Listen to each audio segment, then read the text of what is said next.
Hello and welcome everybody back to the Dumbass class with me, the Dyslexic Gamer, as we carry on our Thursday night tabletop RPG series of Mordheim, City of the Damned.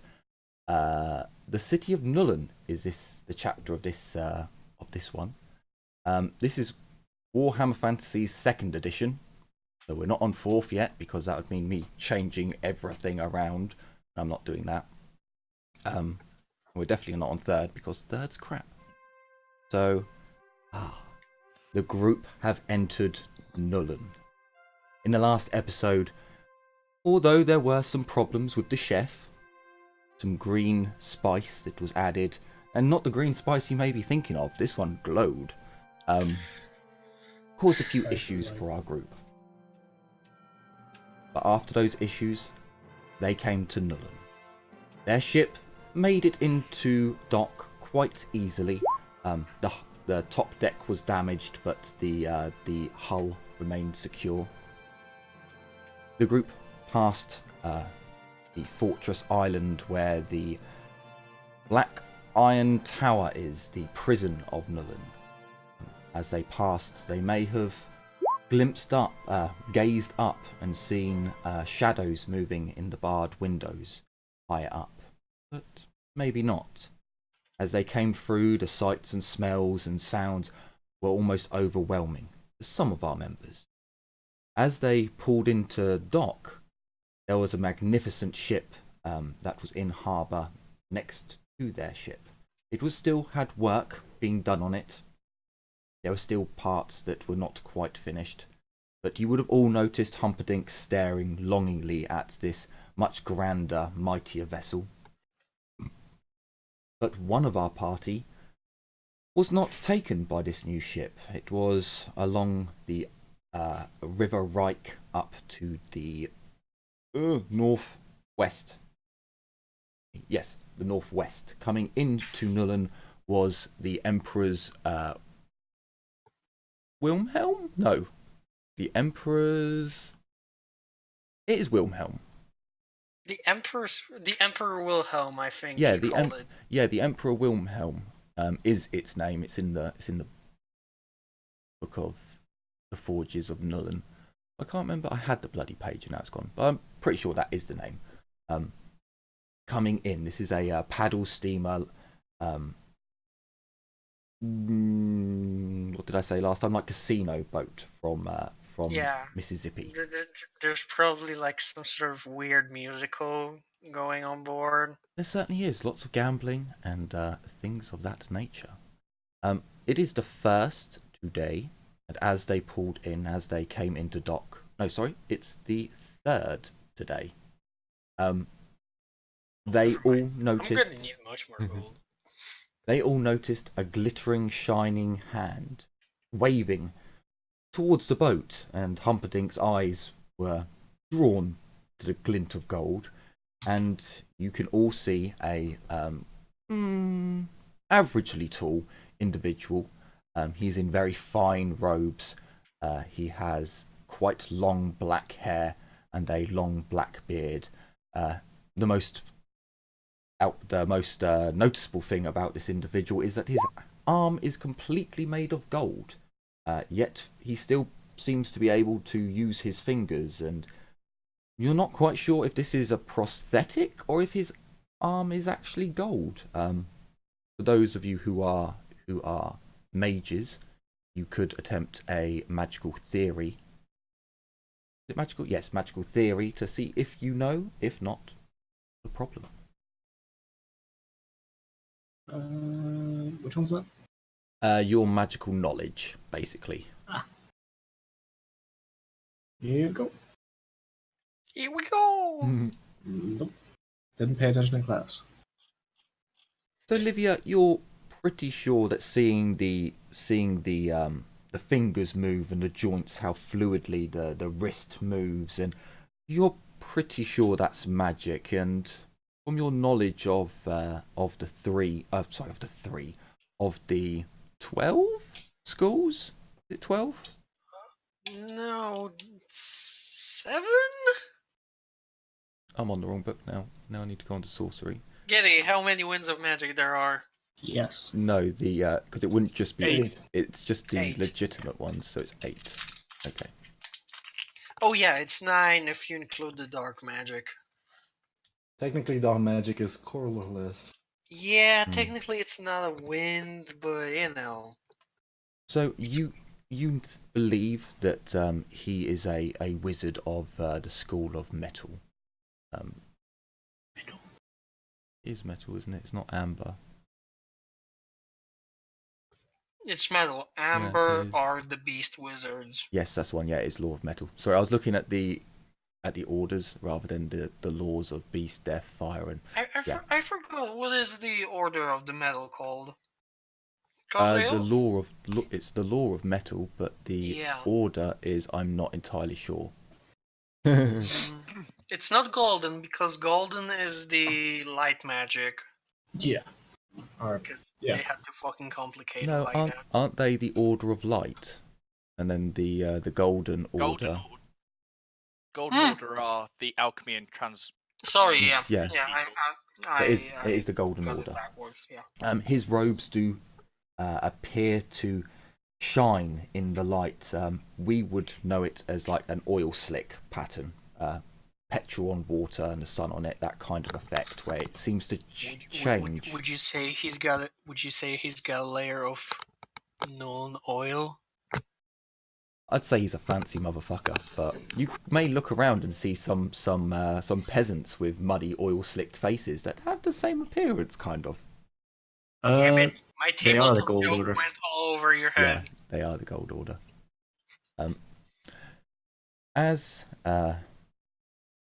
As the ropes, damn it, I remembered the words for them now, but I can't. As the ropes are chucked out to the dock workers and they pull the trading vessel into berth and tie it off, the mage steps closer. You would notice that he does have I believe it's 4 bodyguards. These are 2 of them are heavily armored knights. 2 of them you would guess would be a ranger and a rogue. Essentially, the 2 knights stand either side of him, whereas the ranger is scanning on the upper buildings' roofs and looking in building windows and scanning, whereas the rogue is checking the closer people as the peasantry and labourers move about closer to the wizard and in his proximity. He seems to be checking them. But Malleus, seeing that he steps forwards, hang on, I need to grab his name. Did I put it on the City of Nullen? I did. So, as Humperdinck sees him, yes, Alof, my good man, come over and we shall discuss business. And the mage comes closer. Malleus, do you have what I wanted? My goods? I do not wish to stay here. My time is fleeting. Yes, I have everything that you want. The problem is, my friend, I need to get the cargo unloaded first. Would you perhaps mind if we conduct our business? No, Malleus, I will collect my goods now. You can see Malleus begins to sweat, but not the glistening rings along his treble chins.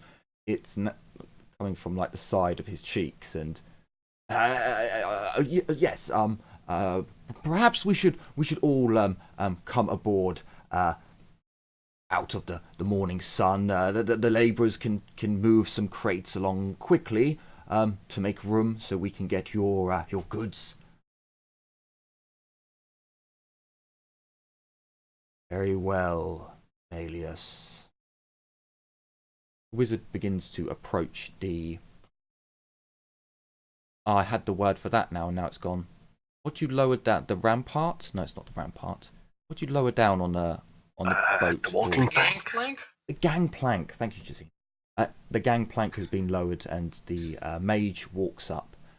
He is only escorted by the ranger and one knight who come aboard, but they don't enter Humperdinck's.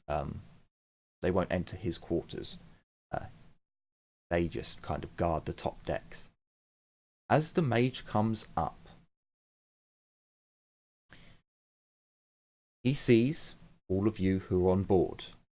The humans he doesn't even really notice. It's a glancing appraisal. Just the dwarves he does take notice of. He does take notice that one of you appears to have a runic symbol scribed onto your helm. He doesn't spend too long on this, but the two elves, he seems quite taken aback by the fact that you two are there, and Casper and Livia, you would both notice that as he comes on deck and he looks around, he then closes his eyes for just a second, and you would both get the feeling that he is doing a magical sense of some type. Casper, when his eyes open, he looks at you. Casper, you haven't actually delved into any dark arts yet, have you? No. So he just gives you a glance, like a knowing look that he can tell you're a mage. And Livia, he then looks over to you, but he examines you more closely. There's a nod there of appreciation, acknowledgement that you are an elven mage, which is far rarer than just seeing an elf. Nuln has a thriving society of multi-races. They're not all treated equally, but yeah. He gives you acknowledgement, and Humperdinck bowing most low and yes, this way by all means, come and have a seat for a moment, and Captain, you will get the iron off first, please, and quickly as possible, and yes, clear a path to the safe lock. Captain gives Humperdinck a knowing look, and aye, Captain, I'll get right on that. And before long, you see all the labourers going about work. The centre of the ship is removed. The grates that were on the top deck are removed, and a small wooden crane is brought about at the end of the dock to begin lifting cargo out. It is your choice what you do. If you wish, you can go down into your quarters and just stay there. You can help out if you want, or you can just look at the scenery. I will help out so they don't screw up the boat. I'll help too. Just so I don't have to be in range of magical sense again. Well. Sure. I'd probably go and help out as well.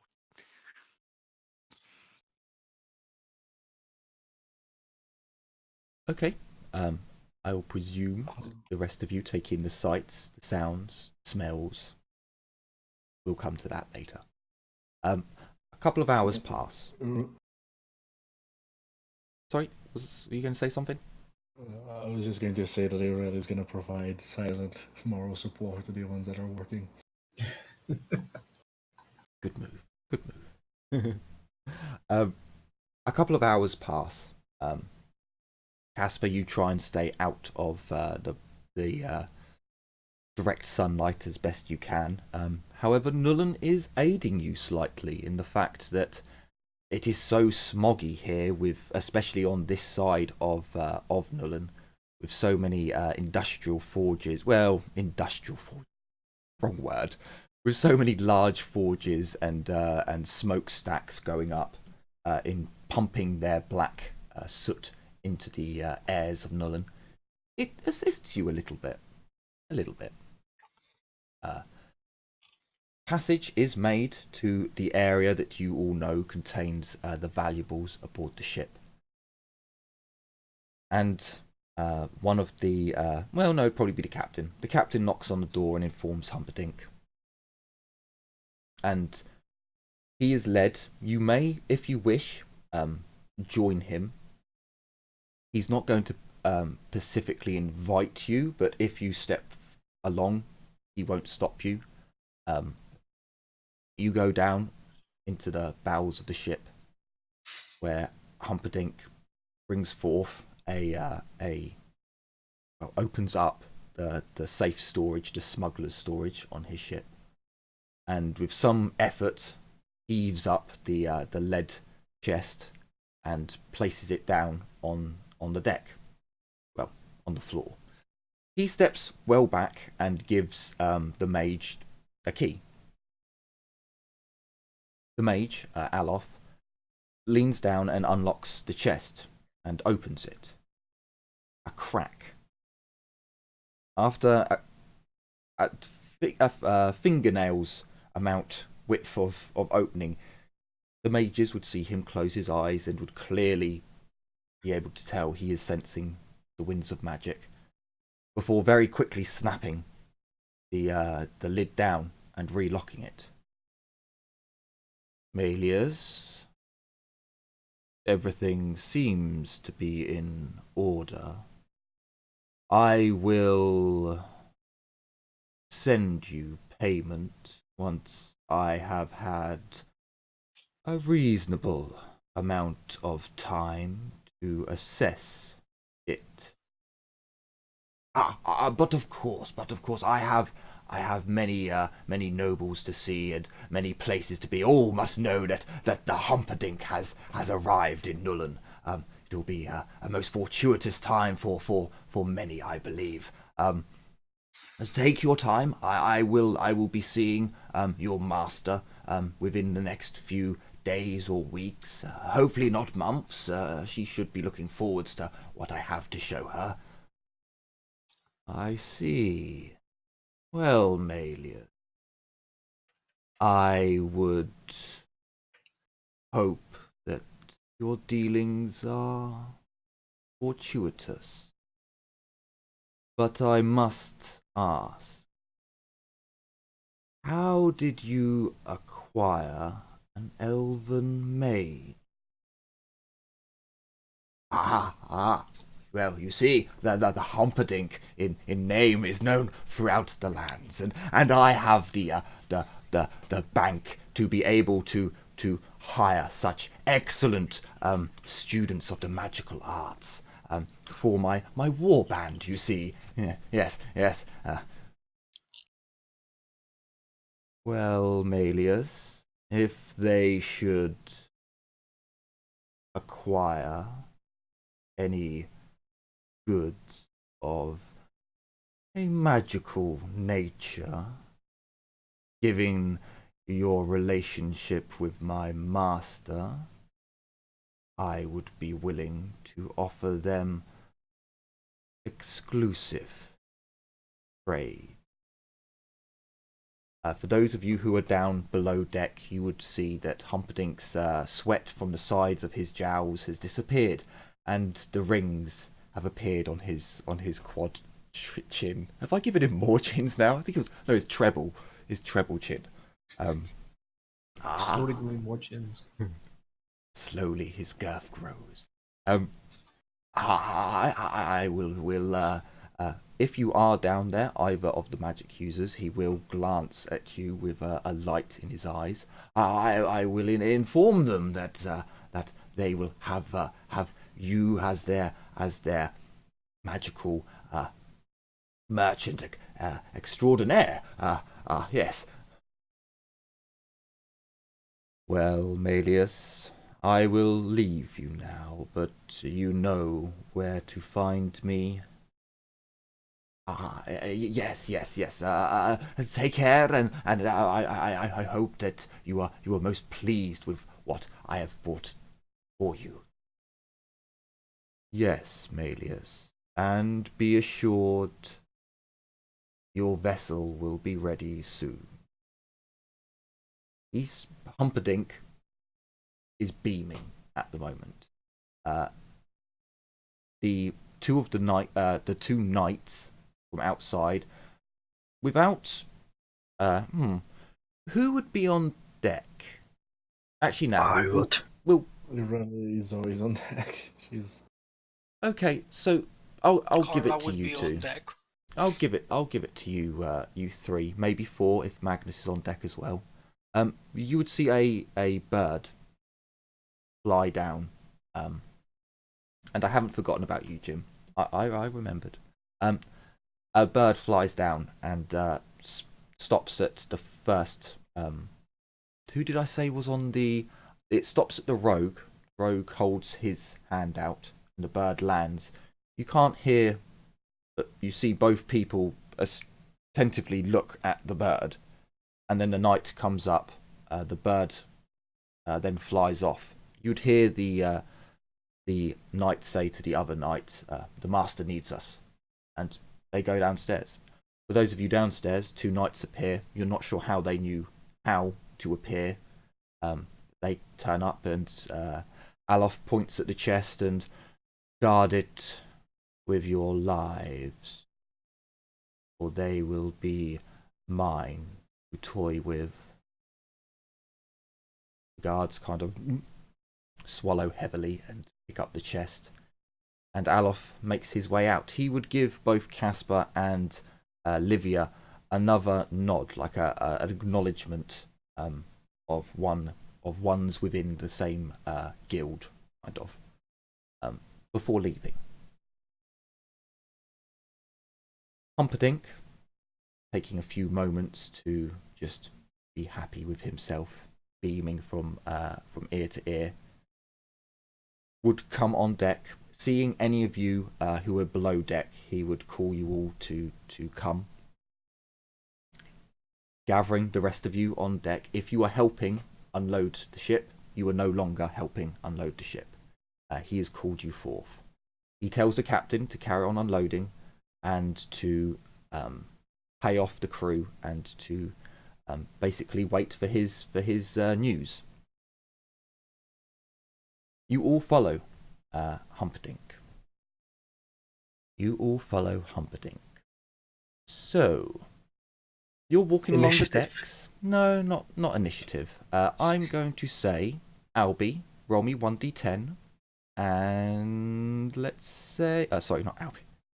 Well, yeah, Albie, roll me 1d10, and Jazina, roll me 1d10. Sorry. Mediocre. Ouch. Low. It was nice knowing you guys. Okay, so as you make your way down the docks, you can see lots of business being done, lots of things happening, lots of goings on. There's a merchant down the street who's ringing a bell and announcing the day's news. For some of you, you walk along and you get this aroma come flying up your nostrils, just absolutely assailing them, and you think, is that Parmesan cheese? You look down and no, it's vomit. It's just vomit. Someone has been very, very sick. Parmesan smells quite different from vomit.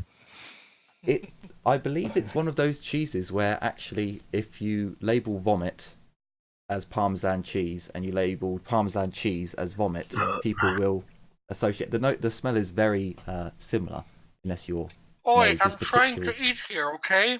Same. I don't care. Parmesan cheese in the I fridge eat now. Parmesan I don't want it daily, anymore. and it doesn't smell like that. You know, it's probably one of those vomits that is chunky and filled with stuff. So just Oh yeah. just Oh yeah. let it pass. But the Parmesan.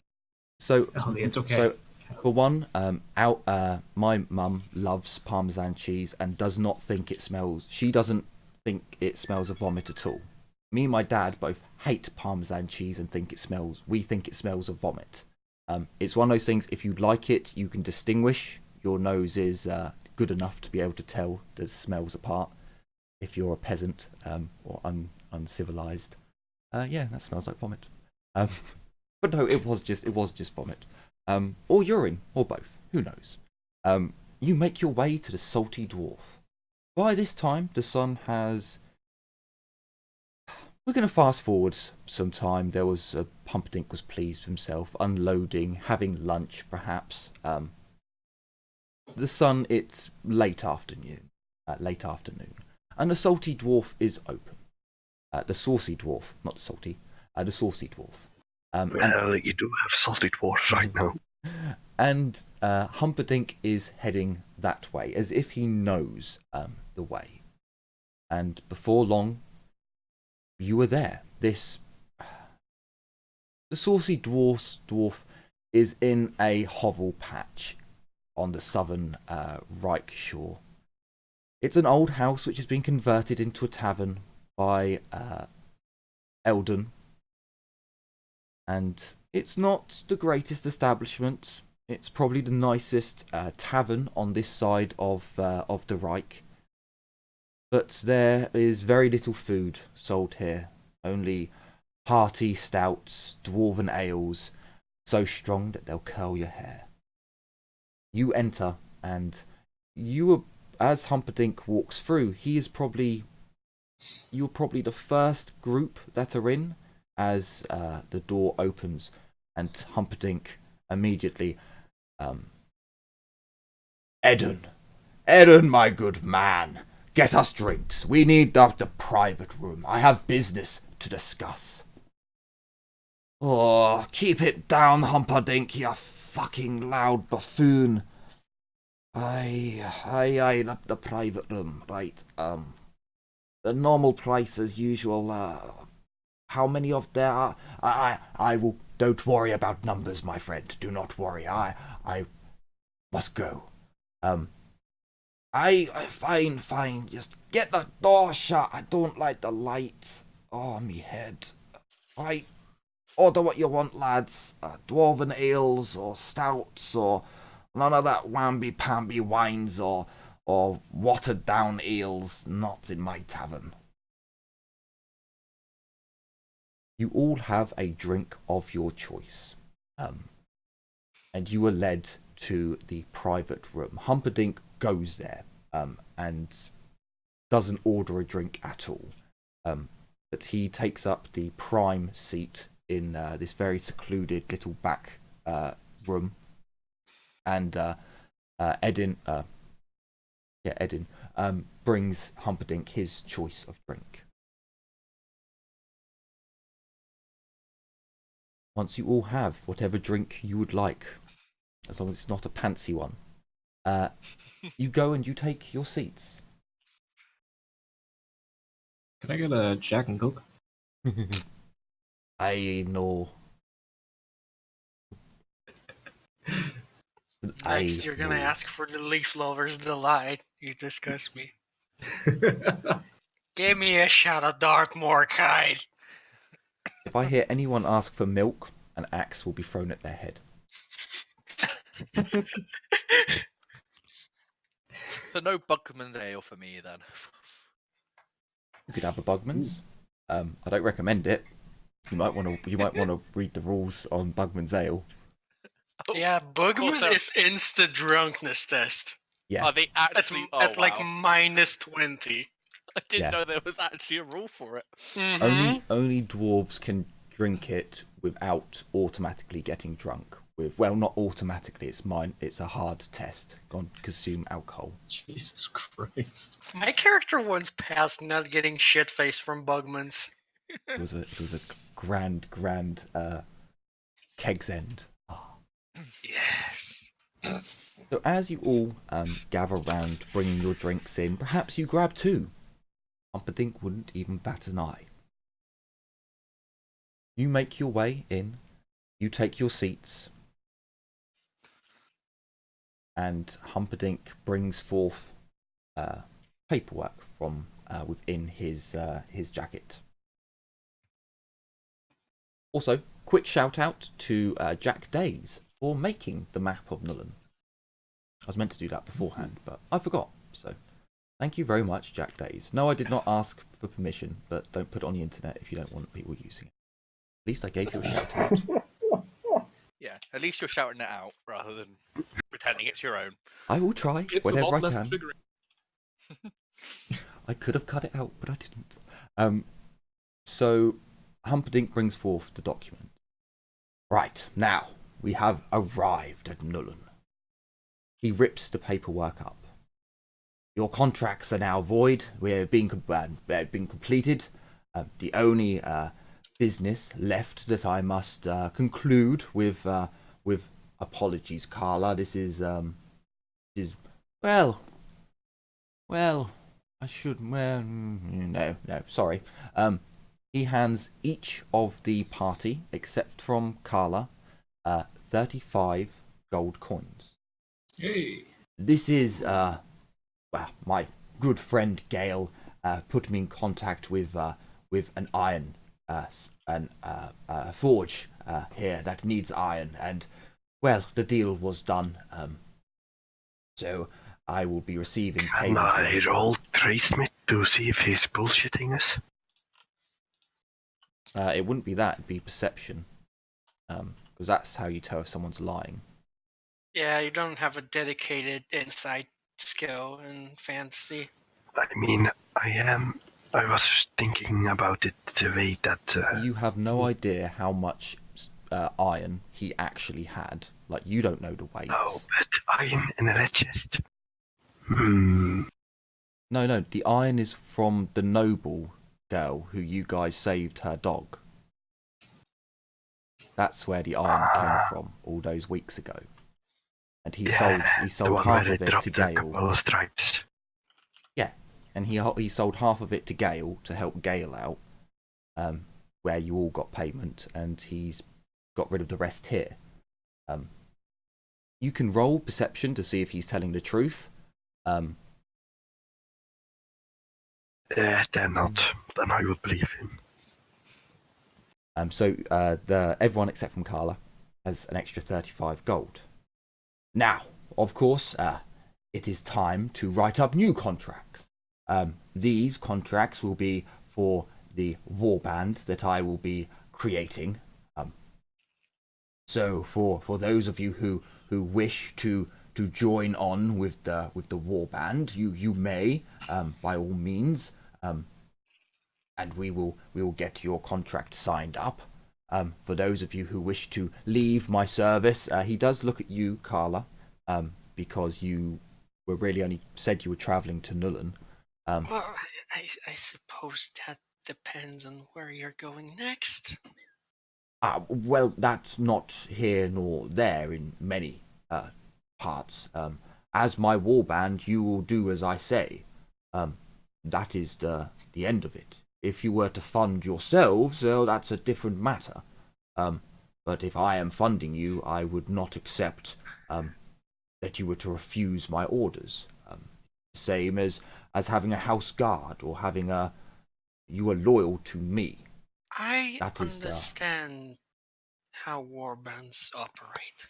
I do understand, Carla, that it has been a short time that you have been in my service, and perhaps you have not seen the best side of the Humperdinck of myself. I have done some callous acts. Seeing a man die of forts is definitely not the best side, no. I was talking about the man I shot in the head, but fair enough. I don't think. Oh, that's between you and him. When did you see a small-sized midget that looks like a ball of meat, that talks very quietly and is, experimenting on children? What? Carla never saw that. Wait, what? What? Yeah, The which guy, is why the guy with which no is why I was bones. saying that. Carla's like kind of starts slowly backing towards the door. It wasn't us. We there are Talking some about, events, Carla, that you don't beastmen. know about. There are some events that Carla does not know about. I have no reason for her to know at this moment. She has left my service. I have a feeling Therefore, like she I could- don't want to know. Put it this way. We were in the right. We stopped something that was evil. but I will not hear any other words from it until she signs the contract. I will not have other lives put in danger because of loose lips. I hear a smile. Now, as for where we are going, we will continue along the rivers. I am a merchant after all. I wish to continue my trade. As for my alliance or allegiance or what have you, I'm not an evil man, but I am neither good either. I will not give to charity if charities are going to be wasted upon those that do not deserve it, but I will always help those who will help themselves. I do not believe that one should raise everyone up, because some people do not deserve it. It is simple as that. But at the same time, I do not condone the dark arts. I do not condone experiments on people and such forth, such evils that inhabit this world. But I will put your lives in the line. What a warband does. I mean, I suppose I'm going to be traveling anyway. I might as well get paid for it. I let out a chuckle. Rella's just gonna be smirking and looking at Carla.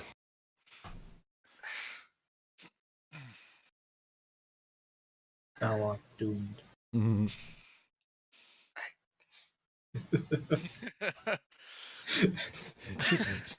Rella's gonna cross her hands and lay her and hold her chin with both hands as she is, leaning forward on the table, just staring. Right. Did she always do that? Nope. She's amused by Carla. Well, I can inform I you. would put a lock on your room, and also watch your back.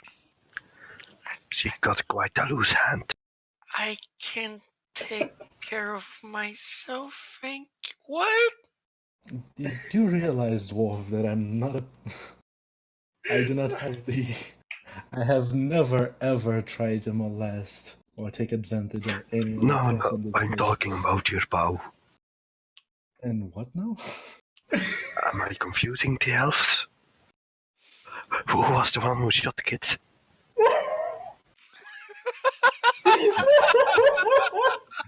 Ryan's gonna stare at Blackhand's What?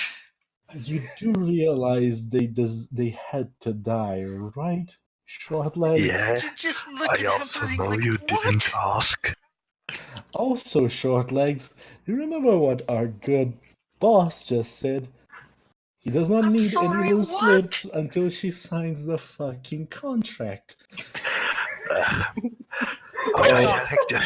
That question was actually out of character, so I just rolled with it. I'm gonna roll as if you had said that because I think it's funny. Yeah. Ragnar's just going to turn to Carla and go, I've learned it's best to not ask questions of what they did before we joined them.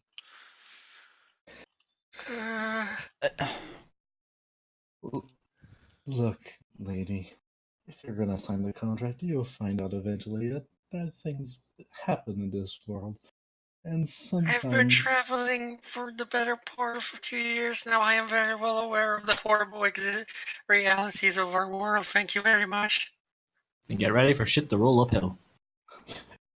Yeah, get ready for it to be turned up to 11. You're not making a great sales pitch, you know that? We do get paid quite well. The pay is very good. That's... I mean, getting back to not events that had anything to do with our actions. I mean, we cannot be blamed if we stumble upon an event that happens. Carla, you must know that orcs raid caravans and beastmen attack villages, and there is evil. All too well. There is evil in this world. Well, we have stopped some of it whenever possible. as for what your duties would do with for the short while, I will be spending much time in Nullen. There will be several events that you will have to appear dressed appropriately to guard me, to protect my possessions, and to for me to flaunt, to show that I have become even more powerful and rich than I was when I last left. Normal to do stuff. For the most part, you'll have a great deal of time to explore Nullen and to expand your skills, and wherever possible, to increase my renown. Do jobs, if you must, of honourable standing. I will not have you robbing people and spreading the good name of Humperdinck all over it. It would not do. But as for when you helped save that noble girl, or her dog, or whatever you did, that kind of action. Of course, there will be the long-awaited auction that I am most looking forwards to seeing, and hoping that all is there and good. But there will be several other events, I'm sure. I must see the Countess at one point, and if you have proven yourselves to be of respectable means, you may accompany me. It would definitely boost your standings. And of course, for Caspar, keep your malady yourself for now. Remember, your magic should not be used within the city frivolously. Of course, if you must use it for something, then understandably, but if you were to use it and cause damage, it would look bad upon me. Livia, I'm sure your people have told you such, but you also have acquired the attention of Alof Quilbane, Lord of Metal. He has said that he will provide you with access to the arcane ingredients and doodads and baubles and things that you need. Obviously, you'll have to pay for it. You will need to discuss that with me at one point. I know how to contact his familiars, and they will bring it to either the ship or to where you are staying. But he may want to meet you in person at one point. He seemed very interested in you, Livia, but not for the same reasons as the other noble. We won't say his name in case he bloody appears. And Humperdinck looks over his shoulder as he says that to a plank wall. More Yeah, your then. affinity of magic he was interested in.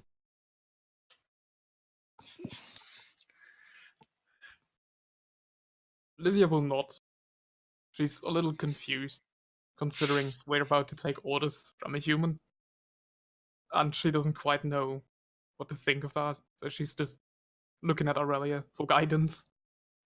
If you were a high elf, it would be different, but wood elves genuinely don't have any there's not a wood elf quarter in any village, in any city throughout the land, so yeah, very understandable. Can we tell the difference? It really would just nod at Livia, just like, don't worry, we'll be fine.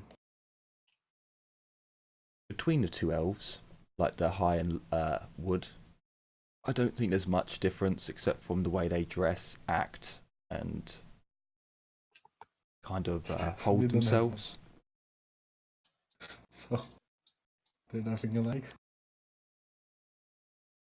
Well, you Yeah, but look very similar. so long as Irelia is probably sitting next to Livia, so she'll say in a low voice in Northern to Livia, so long as our duties and tasks align with Humperdinck, we might as well be paid when we do this. He is bringing us closer and closer to our ultimate task, after all.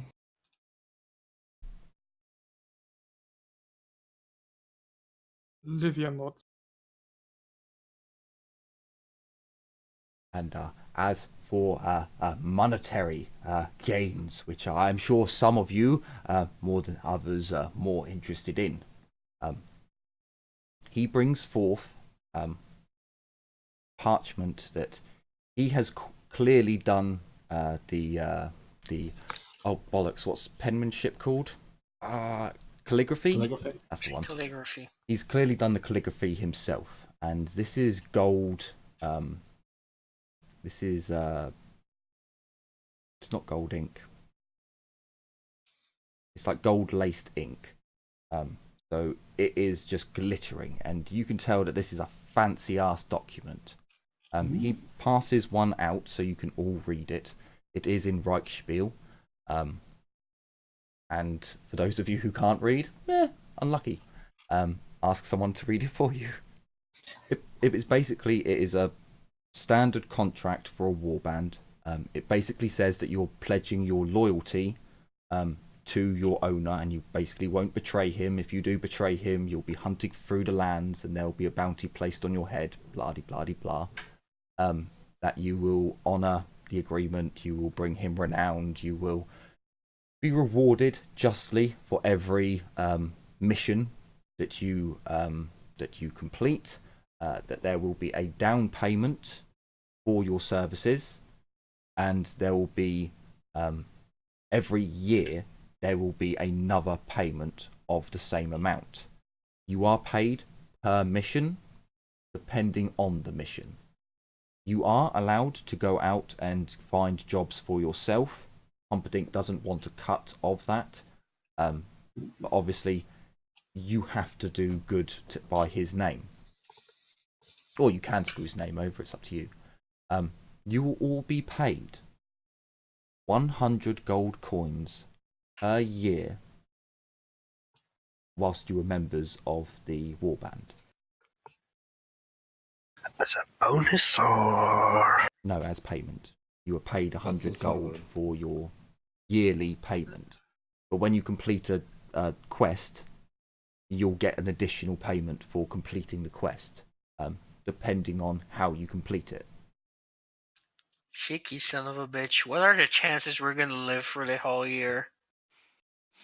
I mean, you get the 100 gold as a down payment, so you've all got 100 gold. No.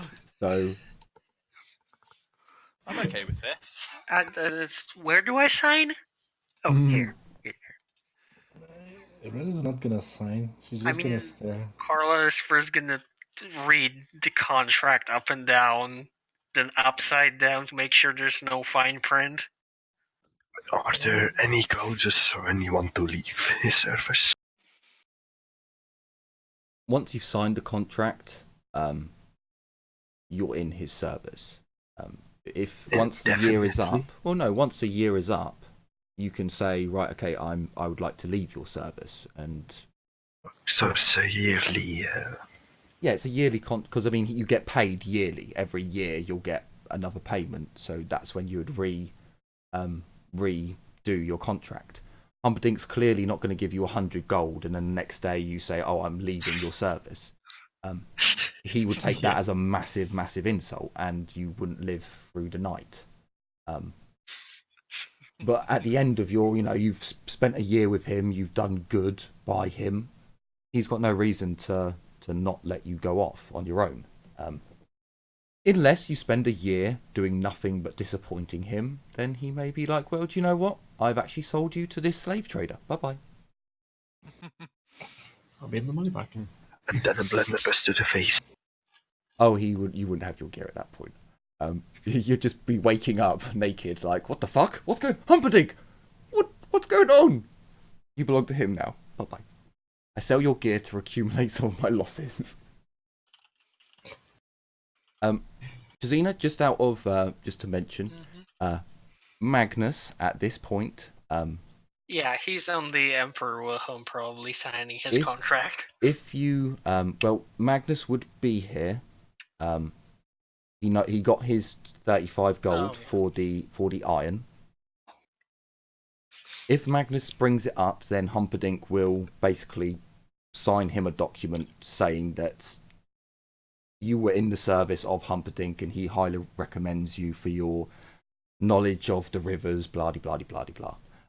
Yeah, he would.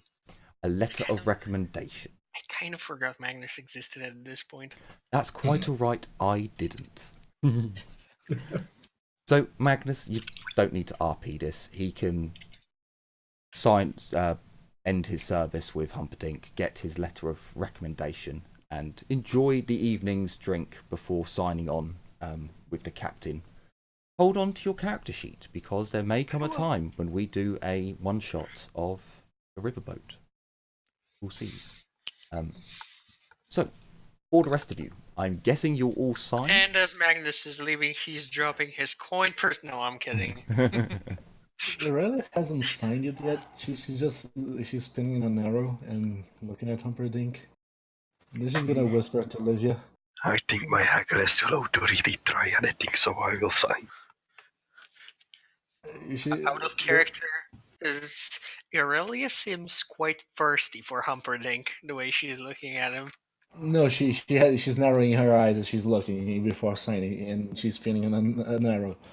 She's gonna look at Livia and she's gonna talk to her in Althari, and she's gonna say, Livia, how hazardous is that train wreck again? Weirdstone?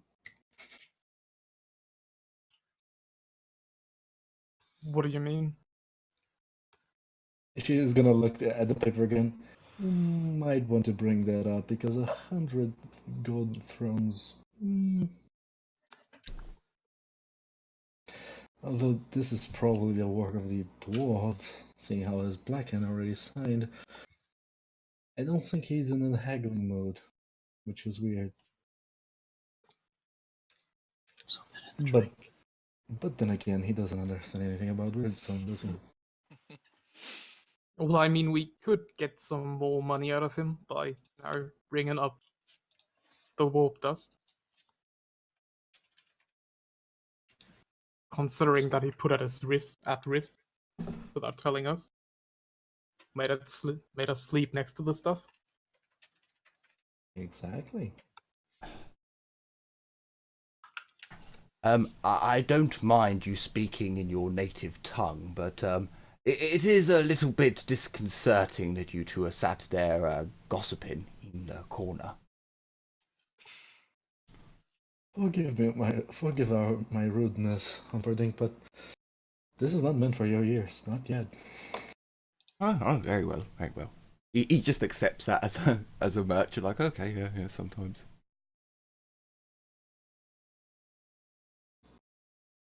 Aurelia is also gonna look at Casper. Did Casper sign it already? I'm more or less just looking it over. Aurelia's gonna look at Livia, then gonna look at Casper, and then gonna look at the Humperdinck. Is Livia going to say anything?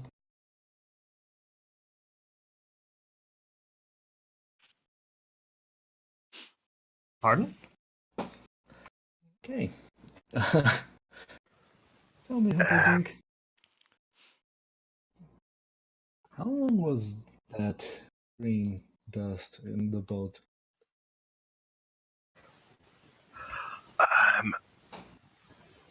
Green dust. The green rock, Weirdstone, I believe it was. She's gonna look at the entire warband because it could have been us instead of Alex. And So the thing that exploded our chef yes, was also exposed to us. yes. I give a look to Humperdinck that he probably recognizes us. Pay up or you get issues.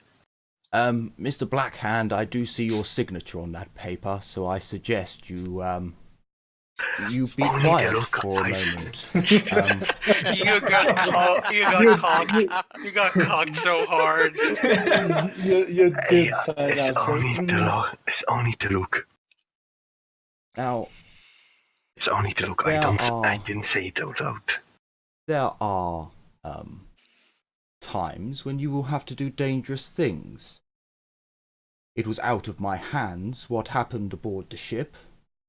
I asked you all to keep an eye out on the crew members, and I was not informed until the day that we left that the chef had anything wrong with him at all. It is regrettable that such an event happened, but I put more than enough caution and took the right precautions to ensure that tragedy did not happen. It did, but that is the life of a merchant noble. It is the life of an adventurer. That is the life of anyone who wishes to walk these lands freely. I do not see how it is my issue when I have already offered you more than 4 lifetimes worth of gold just in this one meeting. Do not think me a fool. I know how much gold you have all received whilst in my service. Carla is one of the few who has had less. You have all been served well, and I do not see why I would need to pay you even more when I've already been so generous. I will play devil's advocate here and kind of say that the chest did seem very reinforced and that it was pretty well secure. It seems unfortunate that oh, sorry. This out of character question, sorry, Getty. Did Humperdinck pay me the 2 gold? Yes. The price. Okay, so I wasn't sure if he paid me yet. Yeah. Yeah, the chest seemed rather secure and everything. Unfortunately, the chef found a way through it. Unfortunately, he did go crazy, but to be fair, we didn't actually let on about that, even though there was a time when Alex told us. Also, in my current predicament, I'm just gonna sign. I need kind of a little bit of protection. Oh, fine. It's just that, well, this, I do believe we do require a bit of hazard pay.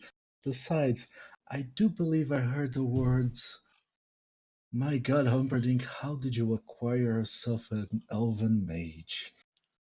And she's going to smile. That is a good point.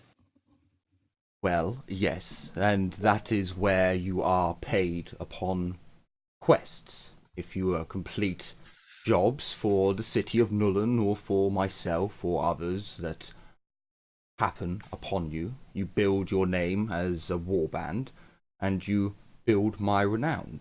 You are rewarded then. If you do particularly hazardous work, then that brings much renown to yourselves and to me, then you're rewarded more handsomely. It's all in the contract. I will not try to have a warband of renown and have them on a penny budget. No, that would look badly upon me. Livia will chime in, and she will say, even if you don't pay us more, may we at least request that there's no more secrets that put our lives at risk? I cannot guarantee all my secrets to be laid out bare, but the ones that include illegal goods or hazardous goods you will be informed about, as technically you are the closest thing I have to loyal subjects. That is where this arrangement does go both ways. I will not keep you in the dark, but then you cannot keep me in the dark. I know some of you, and he does gesture to Caspar and to Livia and Aurelia, you have been very open with me, and I have kept a few things from you here and there, the biggest being my illegal cargo. But I will not be able to acquire any more of that at this present time, so there will be no more surprises of that nature. And of course, you will all be awarded proper quarters once we set off again.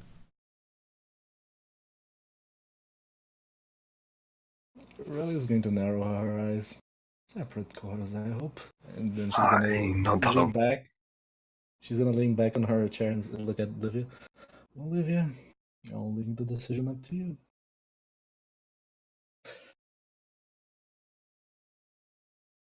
Is this enough for her services? I mean, she is reassured by the fact that he told her that he won't keep, any secrets that will risk our lives, so she seems happy enough with it. Well, do with cargo at the very least. Well, people may want to try to assassinate Humperdinck, because he did bad things in his past. Who knows? Who doesn't have a few corpses in their closet, you know what I'm saying? Very, very true.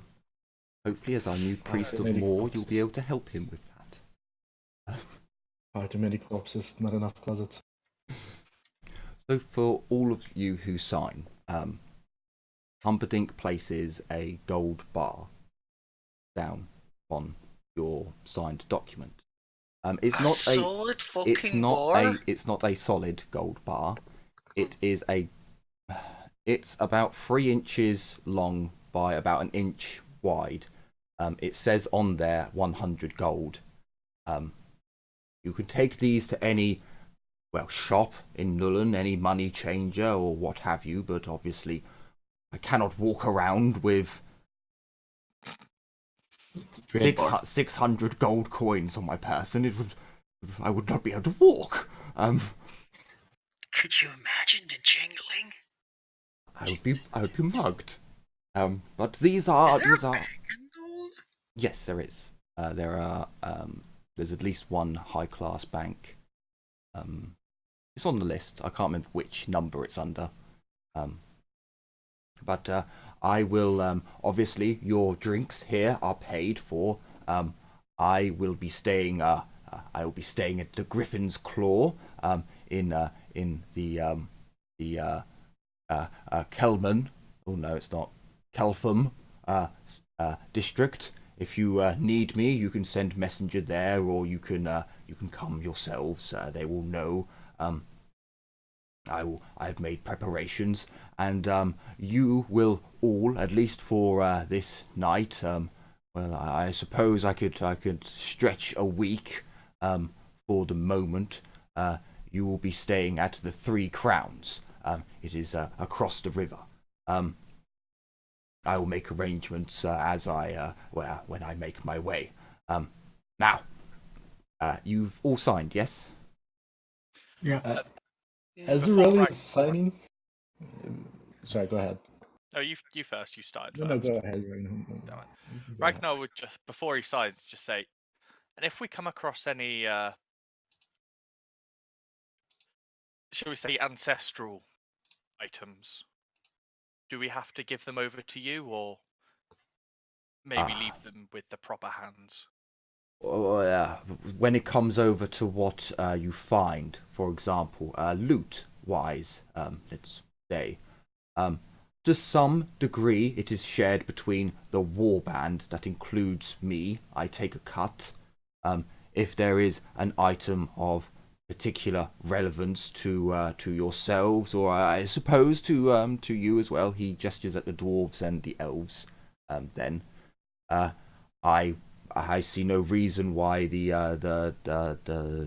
separation of loot cannot be geared towards getting you your item of meaning. That would be fine. If it is the only item, then of course you will be expected to pay the warband for its equivalent value. But that's normally a case of base by base when things are found. If you do need to acquire expensive items, or if there are things that you must have, I am willing to assist you. Dependent. I am not your bank. I am not here to just throw money away. But if there are things you can do for me, then I am more than happy to assist you in some way. But remember, I am a merchant. It must profit me more. Just how merchants work. Hello. Hello. Well, Well, With that, I checked Discord then just to make sure we weren't having a moment. It's okay. With that, Ragnar just nods, thinks for a moment, and then nods, and then signs on the dotted line, as it were. really was going to say something. But she just didn't gonna sign it. When there's a moment I can interlude in Humperdinck's monologue, I would ask if he recommends any banks to switch out the gold bar. No, he already said you can take... It's not a proper gold bar. It's a small gold bar that says 100 gold coins on it. You can take it to any shop. The bank on the map. You can take it to any shop or any merchant and they know it's 100 gold. It's just because walking around with 100 gold in your pocket is... Well, when you've got hundreds of golds in your pocket, it's a bit ridiculous. So you don't have to go to a shop to trade it, the bank to trade it. But obviously, if you go to a low-class shop, they're not going to have 100 gold to change up. But yeah, you can do that pretty much anywhere. You can put it in your coin. You don't even have to change it up. It's just so I could explain Humperdinck having this ridiculous amount of money on him. And I mean, that's how they used to do it back in the day, though. Yeah. Yeah. Or, with papers. Like, I forgot what they're IOUs. called. Or it's a Checks. I know how they're Scripts or- called in Polish, but I don't remember how they were called in English. They do it in Spice and Wolf. You have a merchant's writ or merchant's. Yeah, Ritz, that was the word. I suppose it could be So red. Yeah. for the elves, would you sign the document?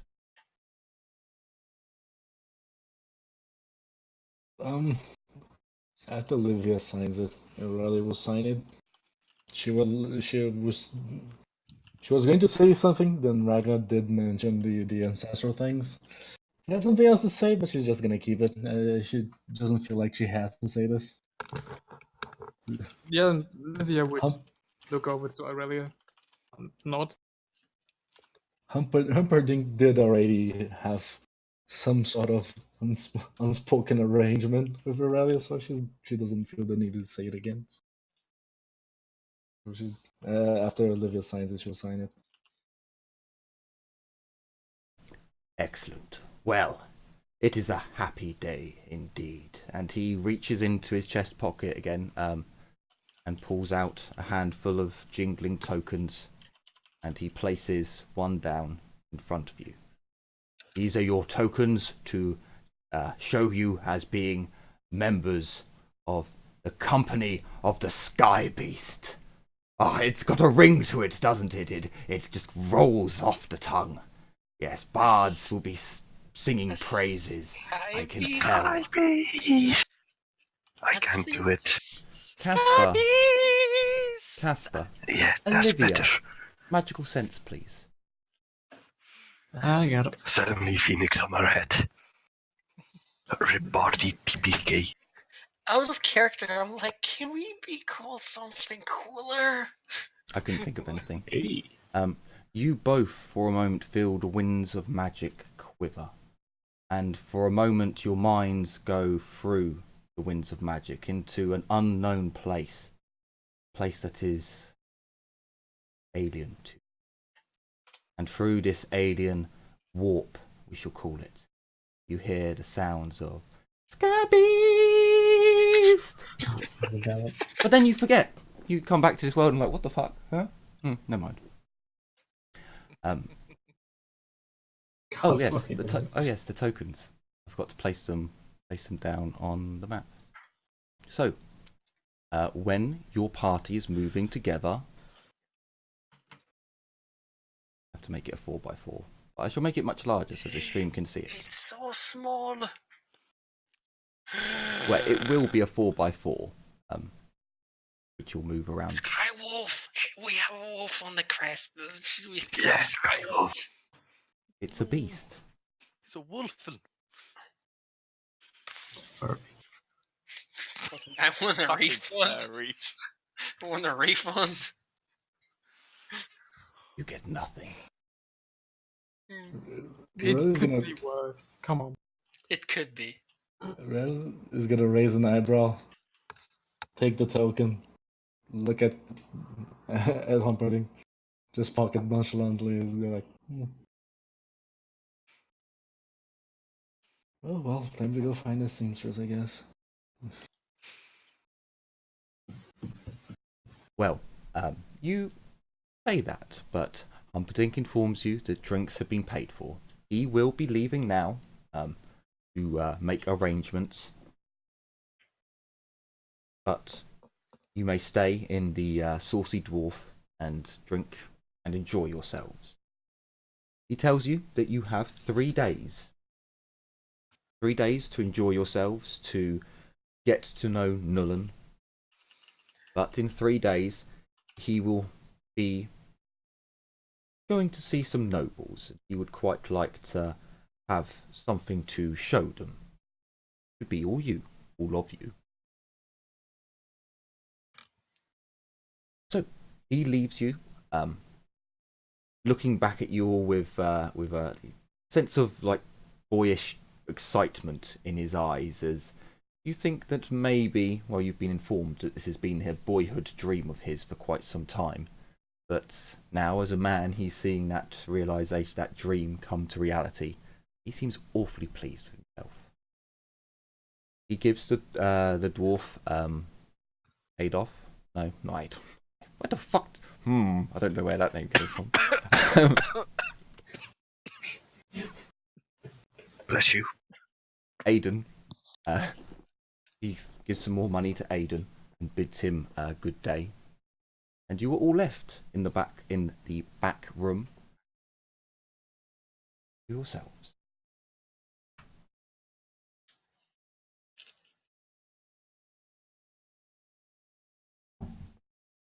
Oh, then.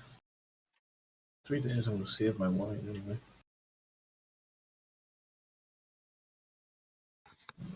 Oh no.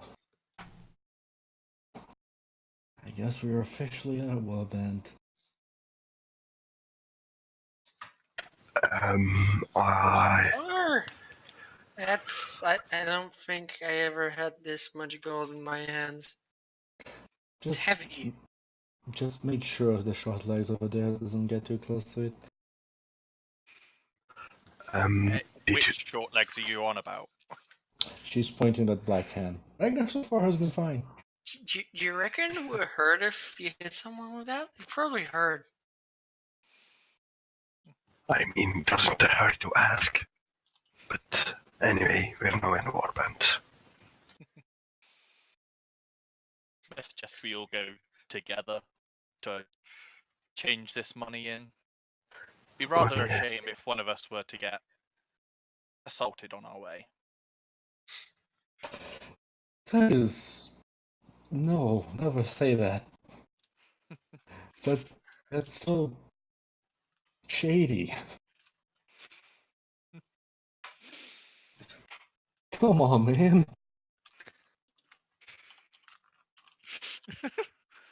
It would be... Come on. We get 100 gold crowns, and the first thing that you say to us, as each one like yourself, is it would be a shame if we lost this or we were robbed. Yeah. Jesus Christ, Ragnar.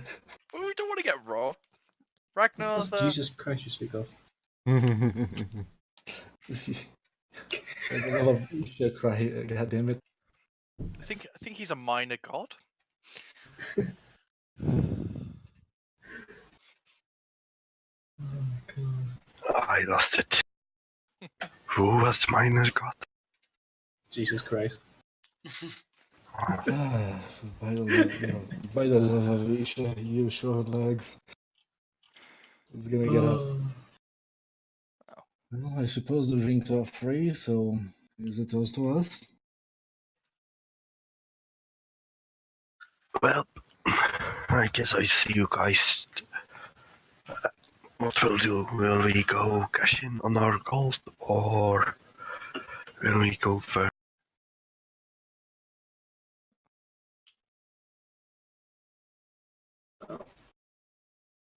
Will we do something else first?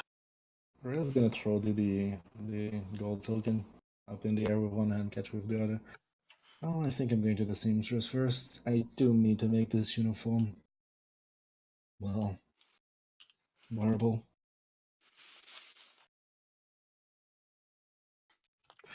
Let's go switch it in for coin then. Well, we don't really need to switch them for coin, we just use them here to mill them. And get the change back. Oh yeah, that's true. I forgot about that bit. It's a trade bar. Just hand it at a shop, and they'll go to the bank later on. Do the legwork for us. Out of character, I forgot that we could just go wherever, go to a shop and do it that way. Sorry. Technically, you can put 100 gold in your coins. It's only so to explain Malleus not walking around with that much money. It's Yeah. fluff, really. Yeah, I just placed a 1 in my. I mean, my technically, account. aren't we in like a slum or something? Or a dock? You're at the docks now, the southern docks. It is a slummy area. There are only low quality taverns and places on the west side of the south. So where you are, anything west is kind of low quality. There are industrial Yeah, the actual areas. slum is only 10 minutes away. But then the real slummy area is actually the maze, which is up north on the northern shore. That's where, I'm pretty sure that's where the like Cheap Street, for example. Rotten Row, Stink Avenue. Yeah, I think that's probably. Where is it? Northern Docks, Yeah. Shady Town. Ah.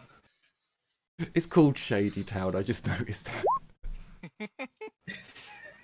No, Shanty. Shantytown. Oh no, okay. No, it's called Sidestrasse. Side streets. It's right next to the asylum. Of course it is. Mm, Just you like did- home. I like that there's a place called Little Moot, and in Little Moot there is the Halfling University and a shrine to the Halfling gods. It's a little bit racist. It's like Little Italy. Leave me alone. The halflings probably call it that themselves. Yeah. Yeah. They're not the smartest people. Big baking in Little Moot. Call a cat. So you all have time to drink and enjoy yourselves. You'll probably find that most of the shops, the main, the seamstresses and the armourers and the weaponsmiths and so on are probably starting to shut their doors now.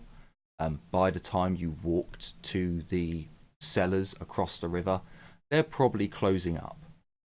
But you can go there in the morrow. Yeah. I'll have to cross the gates anyway soon. Get to where. What were you saying? The shops will be shut soon. You won't have time to shop. No, what was Jacina saying? Hmm? Who was the one who talked just then? Before this talked? What did you ask? I didn't ask anything. Yeah, sorry, I got confused. Thought you were talking, but apparently it was shitty. No. Or was Everything it? except for we need to cross the streets, to cross the bridge soon, because Oh yeah, leg tax. We're gonna have to. How many gates? How many bridges? Ugh, this is gonna be horrible. one bridge, but there's like 4 gates on that bridge. You only pay, so when crossing the bridge, you only pay for crossing it. So you pay 1 for crossing it, which is 2 pennies It's per leg. So 4 4 pennies. pennies per leg. Two legs. Yes. You're right. 4 So pennies, not the yes. best we need to pay 16 pennies. Where are you going? What if I jump for the bridge on one leg? Does that mean I only pay 2 pennies? From what the law says, the guards will check people who have got peg legs to make sure that they have peg legs, and if they don't, they break the person's leg. So you can risk it. No, I won't pay the What if you jump on one neck? Was it only bridges or gates as well? And gates, bridges and gates. I think you're the not gates actually doing that stuff. you're not passing any gates at the moment. The gates are You're the only doing one access, a bridge. Yeah. right? This. Yes, yeah, they're all X's. Every X is a gate. The bridge and the bridges are marked with an F. Yes, I believe all bridges are F's, all gates are X's. It says on the charts either side. It has a thing that says bridges and gates. On the... Oh, yeah, I was too zoomed in.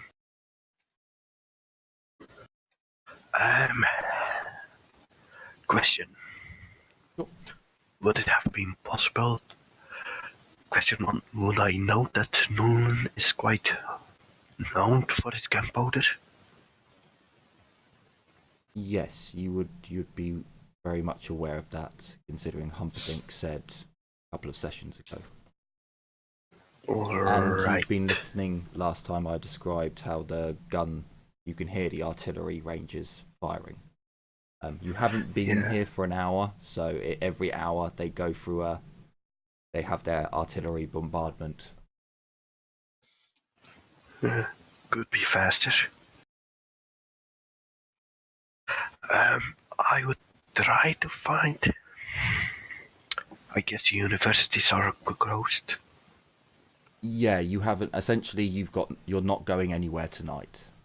You can drink, celebrate, Alright. and then go to your tavern. The 3 crowns, which is marked with a red circle, and then in the morning, you guys, if you want, you can split up, do your shopping, do whatever you want. Albie, you probably want to go here. C38, that's called Gunpowder Square. Well, I'm more interested in the knowledge of the gunpowder weapon for my engineering. You could just go to the Dwarf Black Powder Guild. Ooh, is that here? Yeah, E5. Yeah, alright. Yeah. Ragnar will probably just finish up his drink and head back fairly early compared to most people, and shut himself away in the room and to continue doing the stuff that he needs to do in private.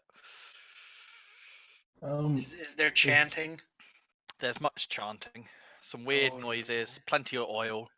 Oh no, that's how we get witch hunters. That's how we get a serious case of witch hunters.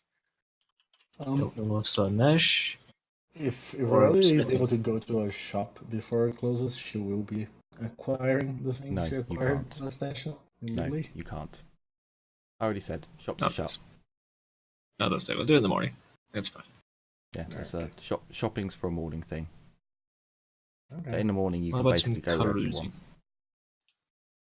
If you want to go, if you want to get a lady of the night, by all means, they are starting to emerge now. The sun is beginning to set. You mean the other seamstresses? Yeah.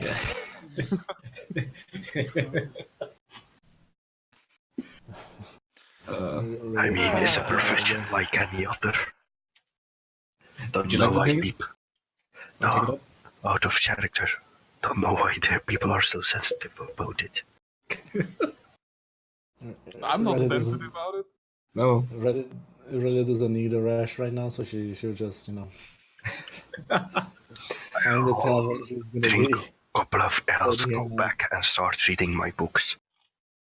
She's gonna find the tavern she's gonna be spending the night in that Humperdinck paid for. She's gonna make herself at home. So I was actually thinking of. was Oh, I hearing sorry. that right? That both the dwarves are going to finish their drinks and then go back to the tavern.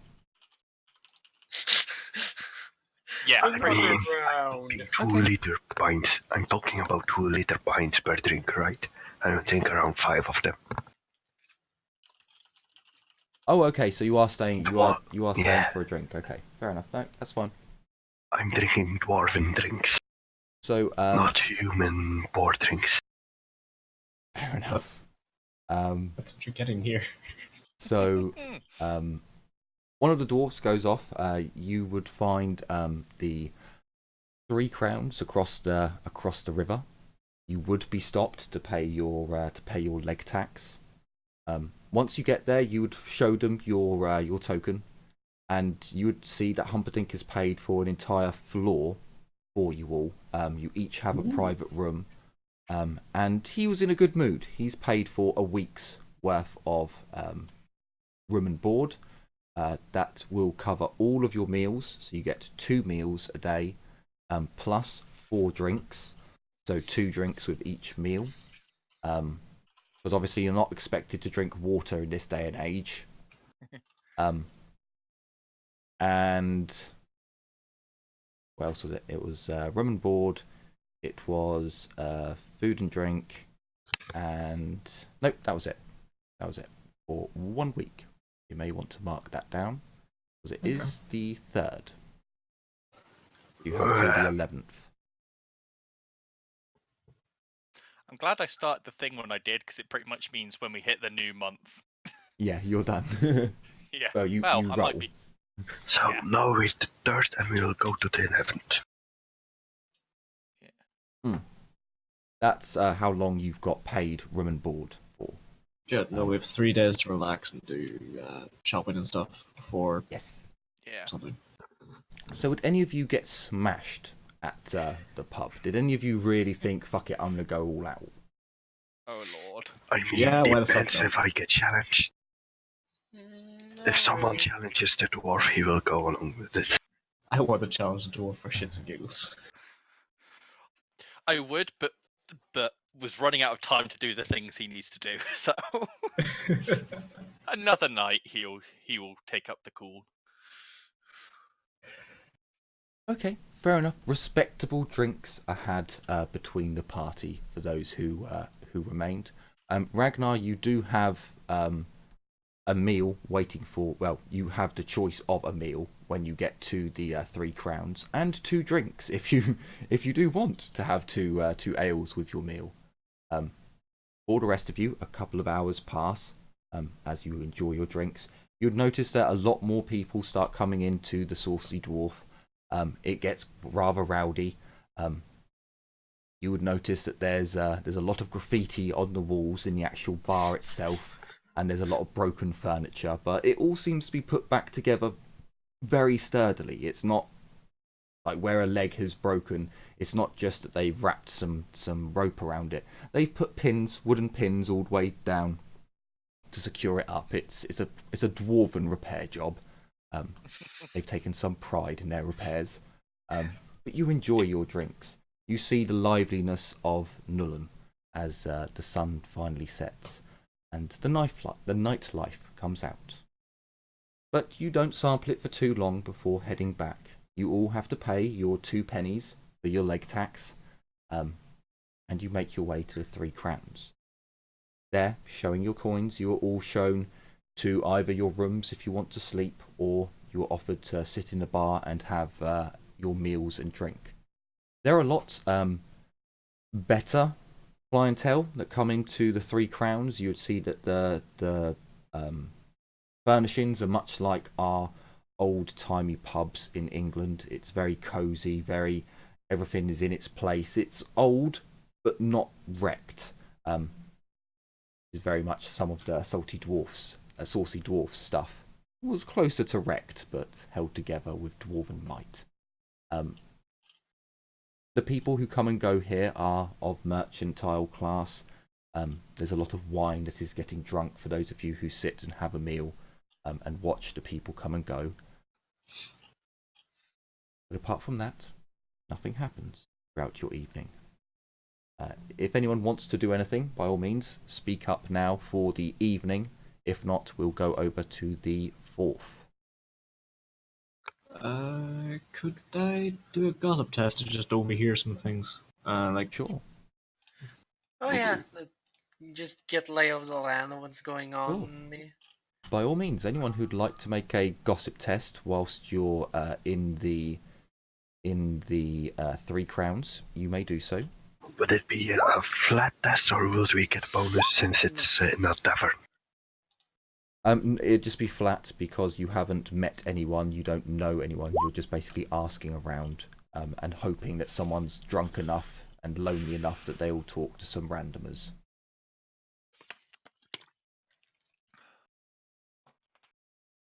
Yeah. Come here. Copy. I really would probably just call it in early. She wants to see the layout of her room and, you know, prepare her traps for eventualities. So, it's a little bit too early. You guys are new in town, so a few people that you've asked are keeping themselves to themselves. They, you know, greet you kindly. They're not cold, but you don't really get much more than brief chit chat here and there. But Casper, you managed to find a youngish-looking merchant who appears to have had a good day, and for whatever reason, he's in a decent mood. You ask him about Nullen and how it's doing, and that you're new here, and he tells you that the city is doing very well. That the auction has brought even more merchants trying to get a slot in during the auction, and it's possible that the Electus, no, the Count Elector? No, because it's a woman. I've got it written. I've got it. Countess Elector? Yes, the Countess Elect. I think it's the Countess Elect or the Elect. No, yeah, the Countess Elect. Countess? I've got it written down here. I need to find It's one of City these London. two.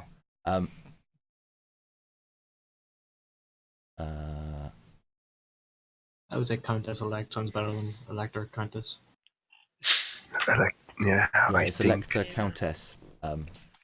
So the Elector Countess is thinking of adding on a few more days because there's so many wares that that people are trying to get in.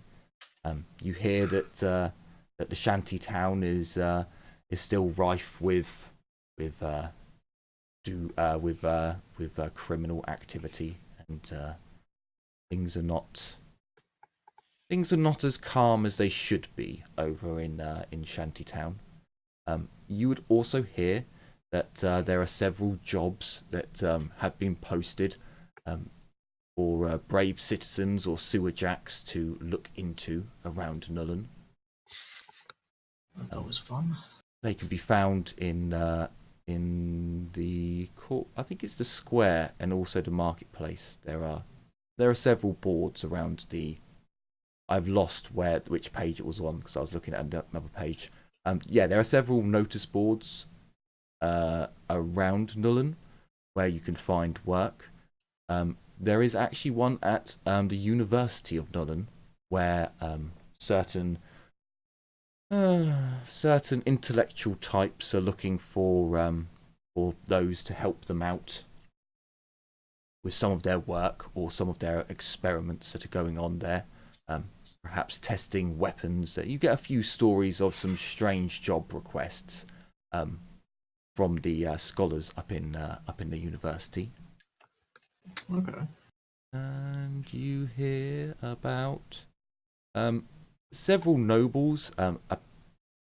Yeah, he would tell you this, that he's heard from some of the higher up nobles who drip feed bits of information.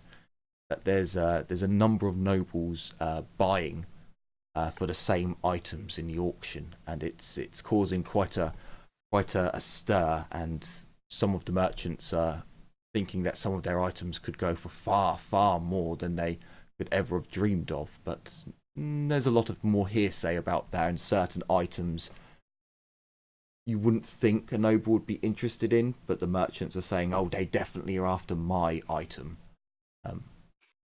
But that's about all you find out from your interactions with the young noble merchant. When is the auction? There's no date being set in stone yet. The Countess. Yes, the Countess of Pushnaback. Yeah, I the assume Countess this is Elect. the auction Yes, the What's- Humperdinck. Yeah. Yeah. It was going to be held in Gale's territory. It Yeah, but was. it was too dangerous, so they moved Yeah. it.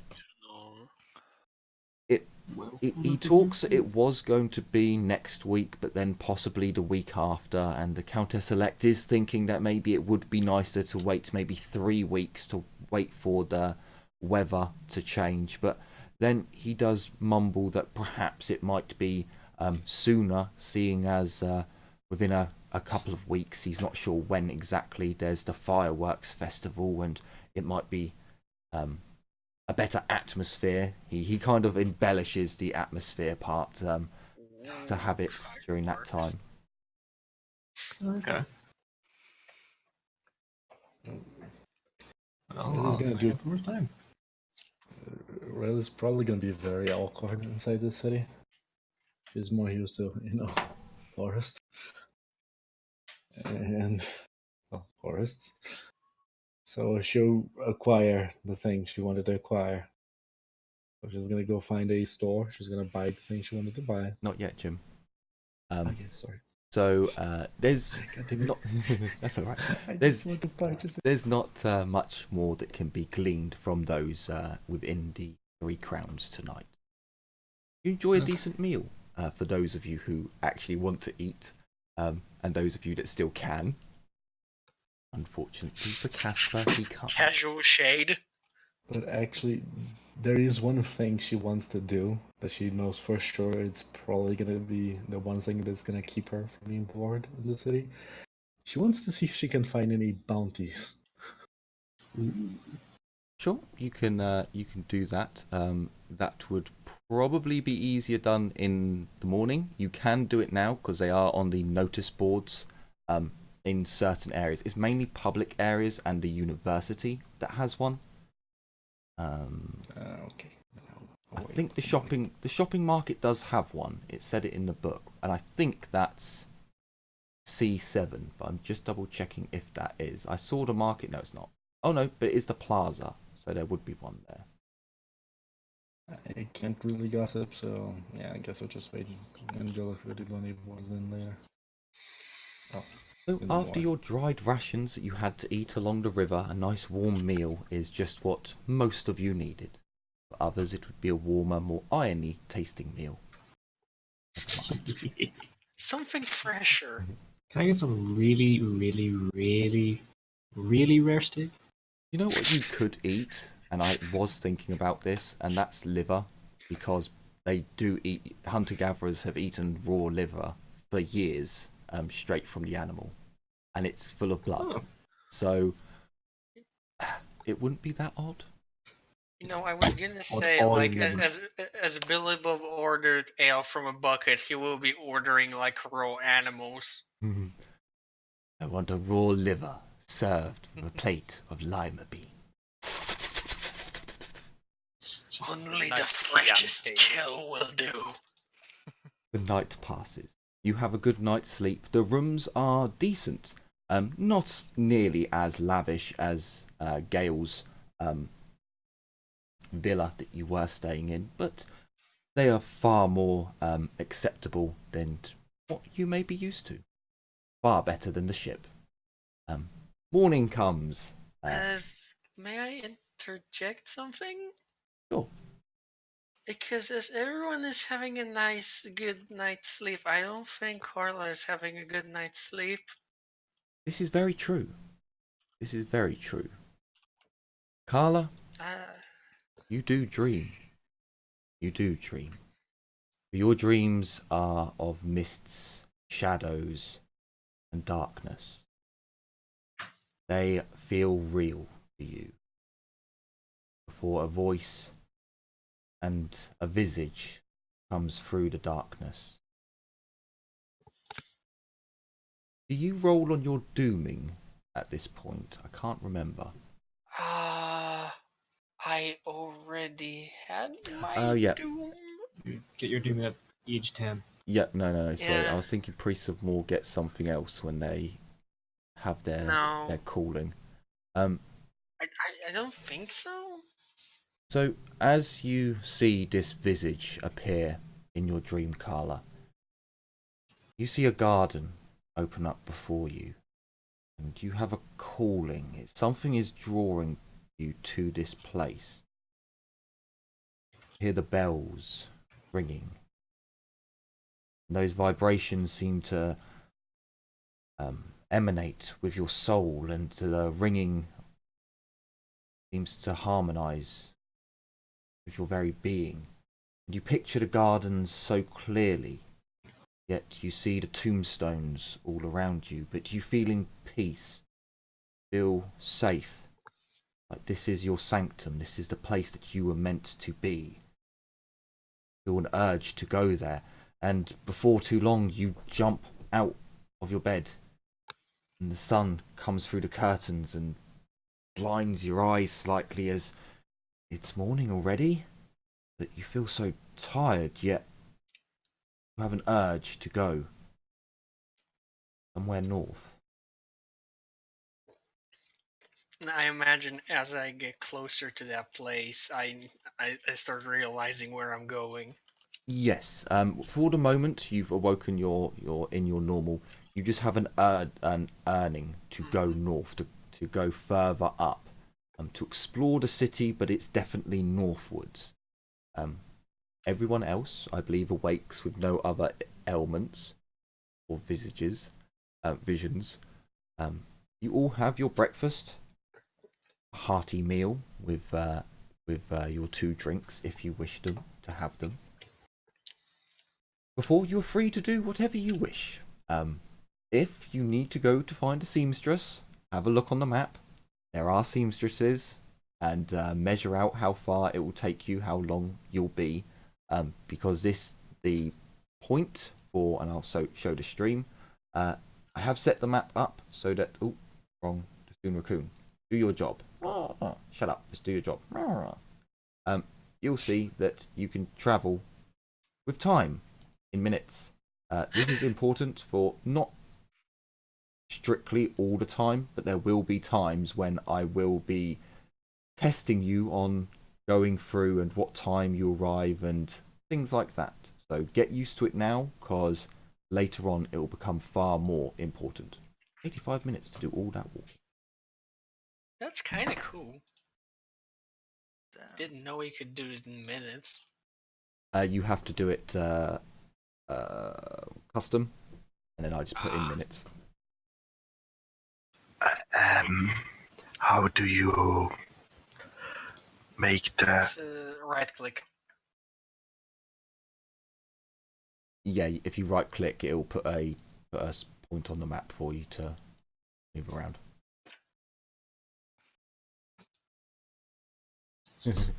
What have I done? No! It could be worse. We could be drawing penises. You know what? I did that in Chuka's map. The first opportunity I had, I was like, yeah, got to draw a penis. The harbor is protected by magics. I don't see any seamstresses in this Oh, Lord. part of the map.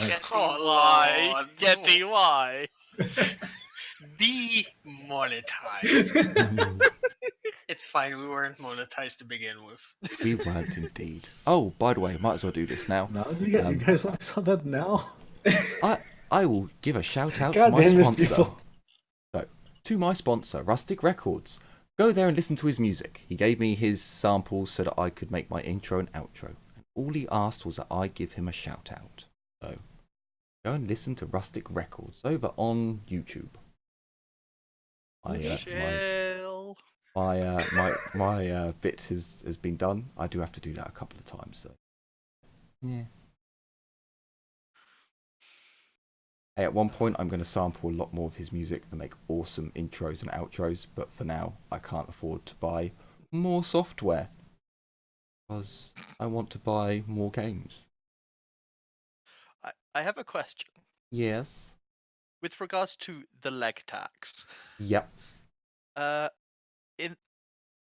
this bit with Ava Island, does that count as like one bridge or is it multiple No, bridges? it's multiple bridges. That's Yeah, for each island. Could be I worse, there spotted could it. be gates. Could be bridges and gates. There's an alchemist Question: How shop. do you get to C6? Like, Where the heck I is am, C6? I am so surprised. I don't know how to say this. So, The Imperial those countries five- go, but it's completely guarded, and I see no entrances. No, I'm surprised Neustadt has no tailors, but it has like 50 brothels. Wait, where is this? Where? It's Neustadt. But he said this region. It literally says New Town or New Yeah. City. Yeah, Anyway, Great. this place, sea place, C6. brothels all up everywhere. All of the Your brothels. point? Private club, brothel. Not a single tailor. Brothels. Hey, maybe they Private club. multitask. I mean, they do. You've clearly never been to a brothel. I also love how it's where all of like the wizard stuff is as well. So you got wizard stuff, Wizards and brothel, hookers. brothel, wizard, brothel. I think there are more brothels in this place than anything other thing. Oh, dear Impressive. They gotta do lord. something with their time. They go, what else do they? They have to pay money to go over bridges. Again, you say as if that's a problem. Yeah. It's not a problem, just surprising, really. Anyway, I found a tailor. I'm just gonna go to a tailor. So I need to see. Yes. Oh shit. Sorry, Henry. It's a tailor, isn't it? It's not. It's written down as a tailor, not a seamstress. It's a Apologies. seam. Yeah, no, the seamstress. There are no seamstress. I did check. I'm looking as well, going shit. Where I saw it earlier. Yeah. Did I just tell him for something that doesn't exist? And it's no, it's a A41 tailor. There you go. I'm going to that tailor. Yeah, there are more tailors apparently too, but that's the first one I saw, so I'm just gonna go there. That's high quality. Carla is gonna go follow her dreams. To the brothel. Sure. I think my dream leads me to a slightly different garden. Who's going to the dragon? In casino and brothel. I actually am interested in going to the dragon because of the casino. I'm interested in everything else. So for anyone who's buying anything, this is just to get used to how many minutes it takes you throughout your day to get to certain areas, there and back to wherever you're going. If you set up a meeting place, you know, you might say, meet back at the pub in 3 hours, or just see you all later, whatever you want to do. For those of you who are just buying things like Liliana, sorry, damn it, that's the wrong game. Irelia. First time I fucked up this session, I think. Irelia. For your tailoring that needs to be done, it's going to cost you 2 silver to get the work done, and they'll do everything for you. Do I also have to pay when I go through gates, or no? Yes, through the gates. Anything that's an X is a gate. You pay leg tax for that, and anything that's an F is a bridge. So the F1 for the large bridge is one cost, but where it says F2, F3, and F4, yeah, they're all separate bridges. For Claire, everyone else sets off to do what they were doing. Fuck up number 2. Can I make a badge? No. Oh, Claire, you head off into Nullen. Sorry, Carla. You head off into Nullen. The sounds, the smells, the hustle and bustle, you ignore it all. You just carry on, following your gut, following the place that was in your dreams, and paying the leg tax. and paying the leg tax as you go. As you get to would X3, Probably wander after her, because she goes into the same direction.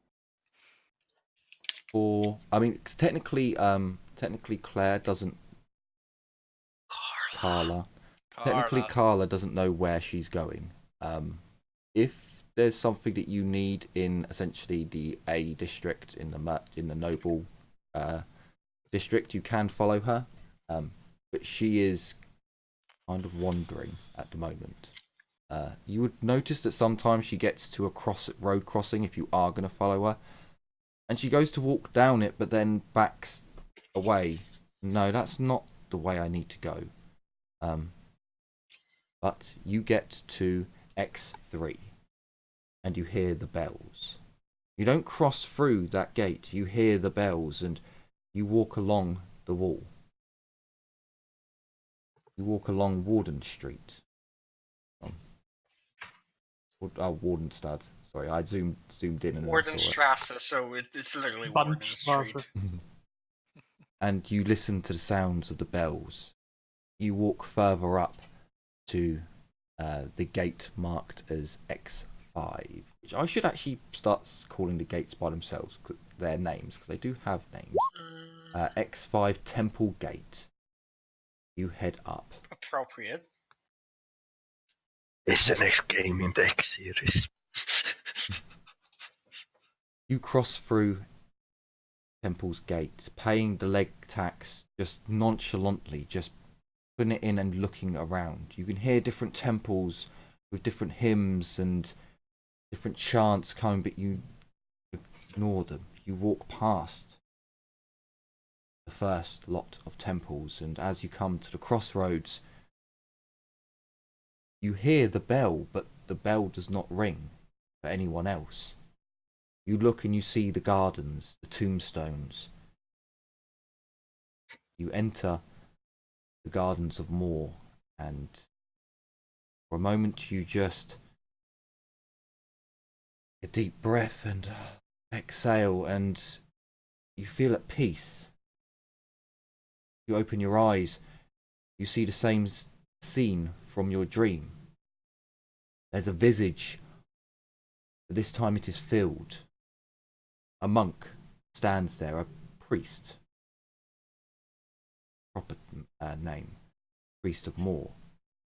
He too stands with his eyes shut, and as he opens his eyes, he does the greeting of the Priests of Moor, raising out his hand and closing your eyes in the air. Welcome, brother. Welcome to the Gardens of Moor. I see you have been sent here, have you not? You were expecting me? Not in such. I was shown a dream that I would stand here in this place, and upon awakening, I would be met with a new brother to the faith. And here you are. Sister, if you prefer. It all feels so strange. This dream, it was so real. That's because it was real. It was a glimpse of the future, but only that. In time, Moor may gift you with more powerful visions, but we all of the faith are shown a vision of where we will find ourselves, as you have done today. So that's why. Well, I suppose the question to ask is, what happens now? He smiles, and for now we will bring you in, and you can acquire one of his books that will teach you what you need to know. We can offer you robes of his order, if you so wish. But for now, it is more important that you find yourself and you find your place within his domain. And that will come in time and with study. As he says this, he does gesture towards the Temple of Moor, through the gardens, you'd see that there is, whilst not as grand as the Temple of Sigmar, whilst not as well funded as the Temple of, is it Rhea? Myrmidia, I believe. Myrmidia, that's the one. I've got it under Nullen. Yes, she's the top god, isn't she, in this city? Yes. Top dog. But it is still a grand temple, far grander than any that you may have seen before, although you may never have been drawn to this one as you were now.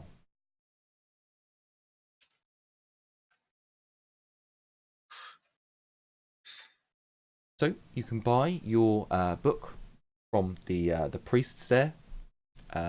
You can acquire your robes from. For the record, I think I would go for a print stitched book because it's more durable. Yes, it's more expensive, but I haven't money right now. Sure. Because it looks fancier as well. No, it does look fancier as well. It's more durable, the stitched from the glued ones.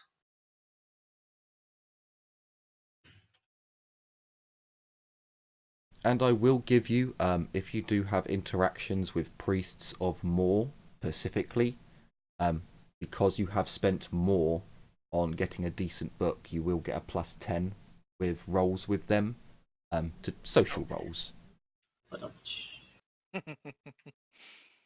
You didn't just go with the bog standard one. It's a little bit fancier.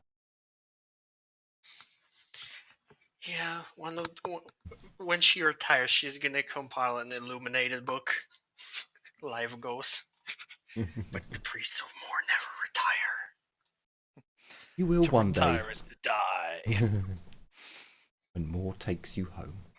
So, that is what you were doing for most of the day. You will be just shown around the temple, shown the rituals and rites. There's probably a moment where just a thought crosses Carla's mind, like, Humperdinck is not gonna like this, but what can he do against the divine power? Out of character, why would he not like it? Well, my out of character, my train of thought is, fluff-wise, it takes time to even be considered a candidate for a priest. And I don't imagine we'll be staying that long, but, concessions. There have to be concessions for the game. Plus, Yeah, you're quite lucky that you're in an area where More is worshipped, and you would be able to go to temples and the such around the countryside. So that is where we leave you for now. We go over to Olivia. Would you have how far would you have followed Carla? I think up to the gardens, pretty much. Okay, sure. You see Carla walk into the gardens, and as it played out, you would see her walk into the gardens. Another priest is already there. He has his eyes shut, but Carla walks up into the gardens, and you see her head go forwards, her head rise, and conversation break out between the two after the priest of More. There's a very peculiar greeting. The priests of More basically do like when someone dies with their eyes open, how you would close their eyes. That's how they go up to people and greet them, good day. It's creepy. It's why priests of More get +10 to intimidation. Oh. And then you'd see her go off into the temple of More. Yeah, Olivia would, look at it, think it's weird, think not much of it. Because she is going to the Shire of Tal and Rhea, which is right next to Gardens of More. Oh. How convenient. Oh. Sure. Basically knocks on the door and is like, "Hi, I would like to know more about your religion." It's like a reverse Jehovah's Witness. Hello, can you tell me more about our God? That would actually be more appreciated than the indoctrination. Jesus. Oh, Suppose so. the Tome of Salvation. So, which temple did you say? Talandria. Ah, Talandria. Okay, yeah. Okay. Talandria. I can't remember if they have priests or priestesses run there.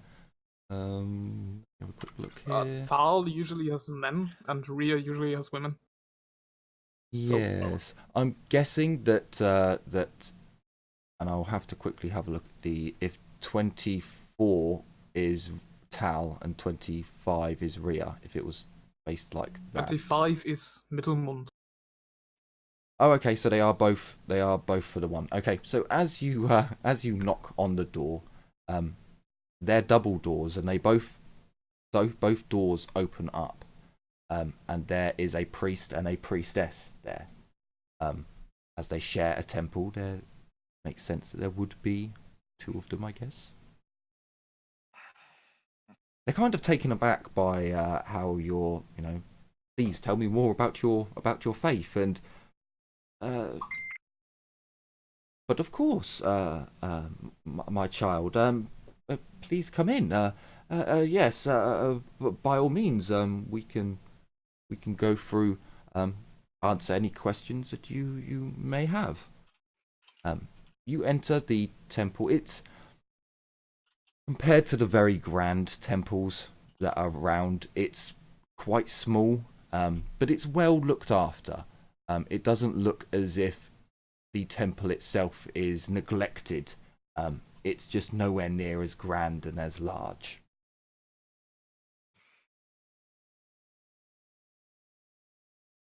Was there anything in particular you wanted to ask, or is it just for RP? It's mostly for RP. Sure. Then you can spend pretty much as long as you'd like going through the teachings of Tal and of Rhea, and the priest and priestess are only too happy to inform you. They probably would inquire a little bit about yourself and what brings a elf to be so curious about the gods or the human gods.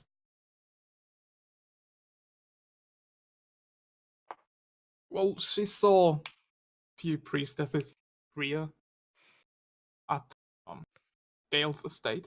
Yep. And they looked peculiar for humans. Sure. So it's a sense of curiosity and just trying to learn more about what they were doing, and they're more than happy to oblige. She would probably spend like 1 or 2 hours there talking with them, because she would move on to the Temple of Shalia after. Sure. You can spend your day going from temple to temple to learn their ways and more about them, or whichever ones you'd like to. That is perfectly fine.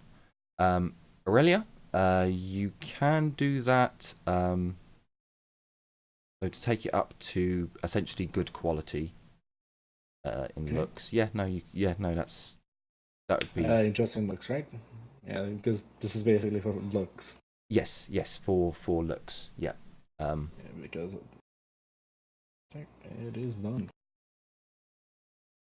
Yes, because it wouldn't. Because they're essentially clothes that I gave plus 1 armor too. If you. Yeah, non-stacking. So. Yeah, this is more for fluff wise. I just want to make sure that the work is of the finest quality, and that she will be adding weird sigils which are Azrai sigils. So Sure, that's fine. You would, if you want the sigils to be made of like jewelry, for example, like little badges. no. If you just want it to be seamstress stitched on, then yeah, that'll be fine. She's not our Dean jewelry. That's not our way. Okay, sure. So over to Blackhand. What did you want to do as you see your comrades go off in their different directions? I would go to the Dwarven Black Powder Guild. Sure. Okay. So you head off down. I'll give you that you've heard talk of, like, everyone's heard talk. I mean, I probably would have just asked Humperdinck if I didn't know. Well, no, because Like- so Albie, I don't. Or he didn't know Well, no, either.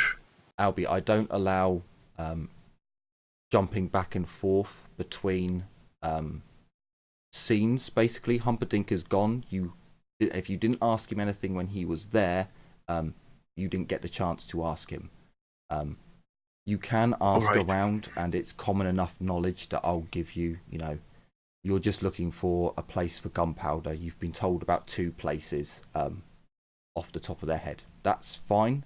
But yeah, if you want to ask a particular NPC something, you do need to ask them when they're there. Didn't Humperdinck tell me about the Black Powder Guild when I asked No. about it 2 sessions ago?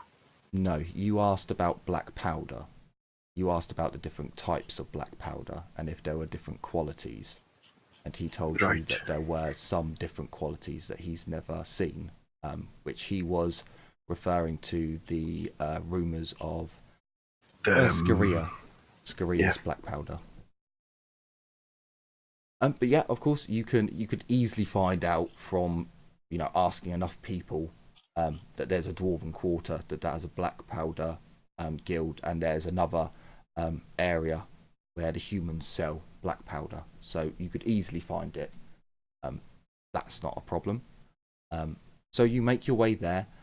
You would have to pay your 2 lots of leg tax for crossing the bridges for the first trip. Remember, everyone, you do have to pay to go back through them later on. And you make it to the dwarven quarter. It's quite surprising how many dwarves are here. There are actually a decent number of them. They all seem to be doing smithing or trading, or you name dwarven craft and insert here, of the finest quality.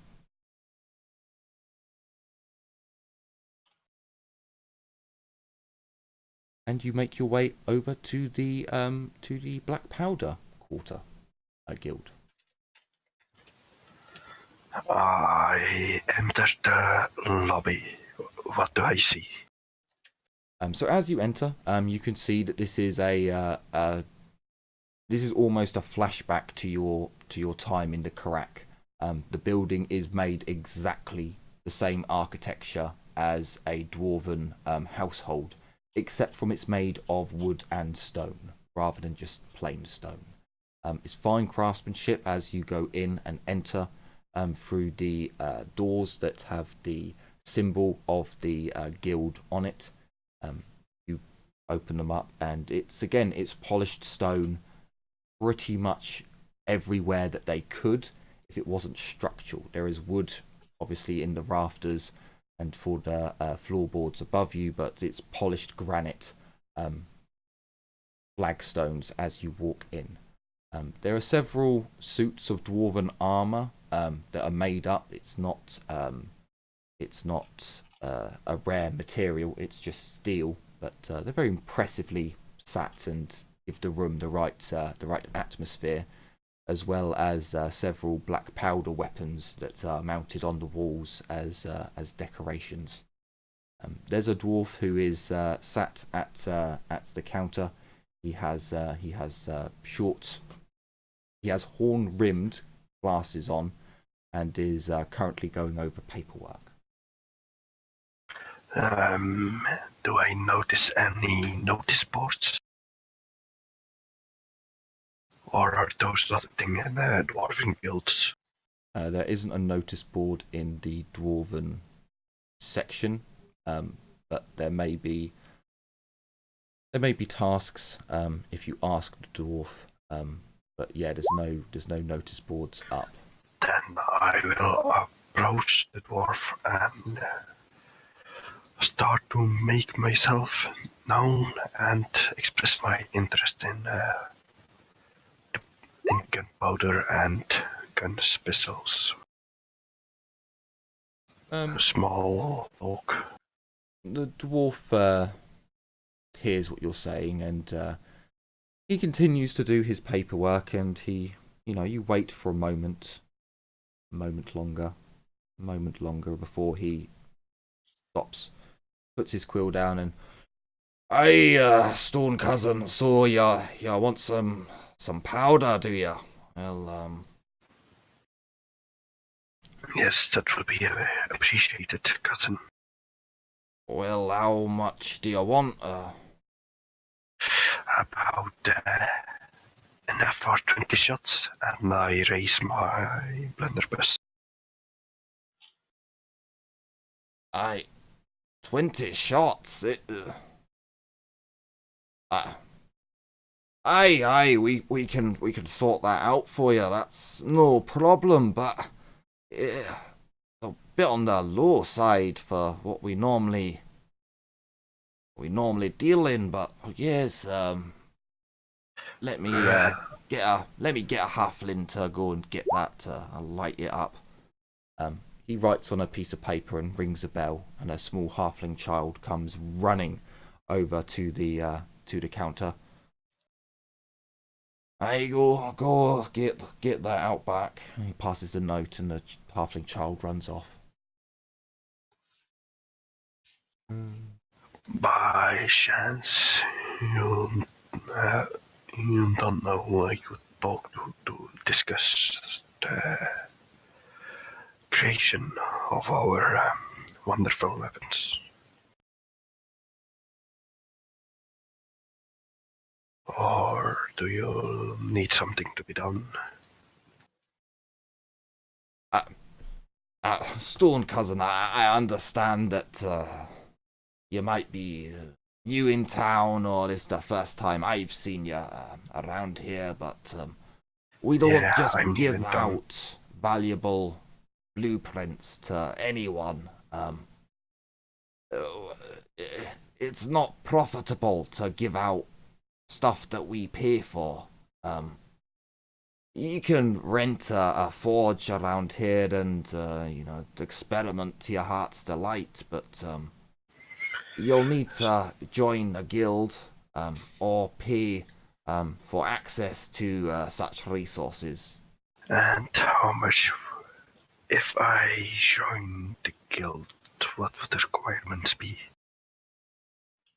Well, if you join the guild, you have to pay a monthly fee, and of course, you have to make sure that you do good by the guild, and that you supply the guild with contacts or goods to be sold, or you're able to supply us with an adequate amount of black powder or goods, or you have to make sure that you have the right insurances and you have the right paperwork so that we don't have any misnomers happen.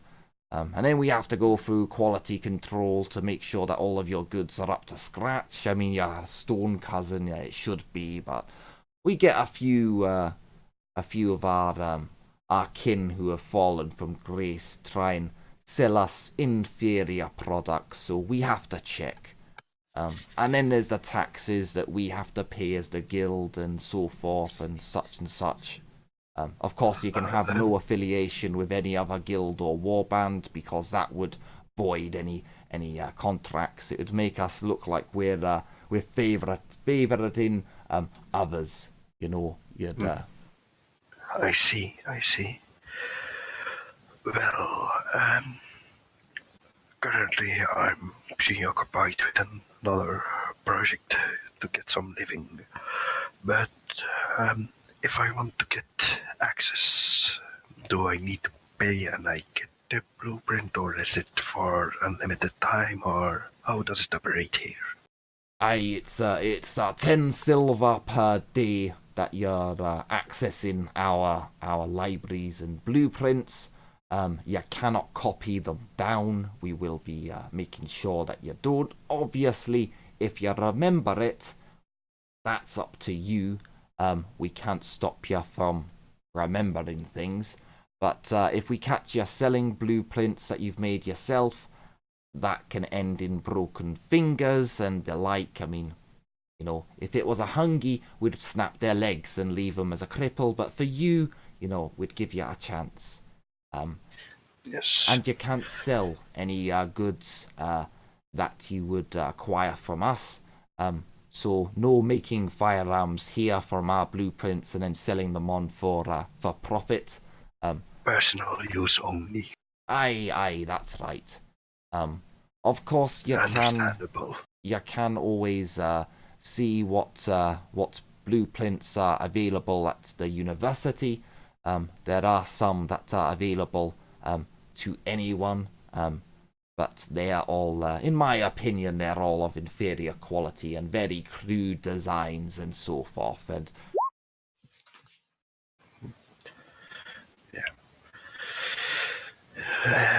out of character, 10 silver per blueprint. yes, and per day to study their blueprints.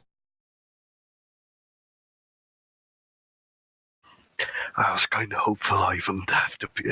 I could be loosely affiliated. Nope. No, sadly, they're also dwarves, so they want to make their money for. I mean, if you're human, it would double. So it would be a gold per day. Is it a gold or 20 silver per day for a human? Yeah, 20 silver is a gold. Yeah, 20 silver is 1 gold. Look, just say it aloud. Say you want a medicinal axe thrower.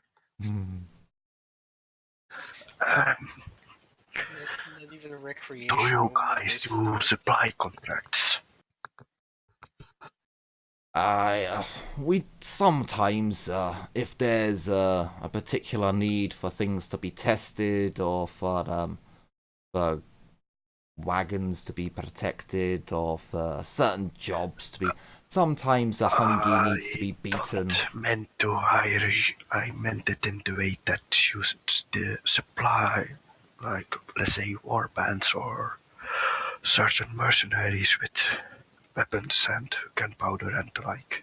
No, we don't do that because it causes friction between the war bands and the groups.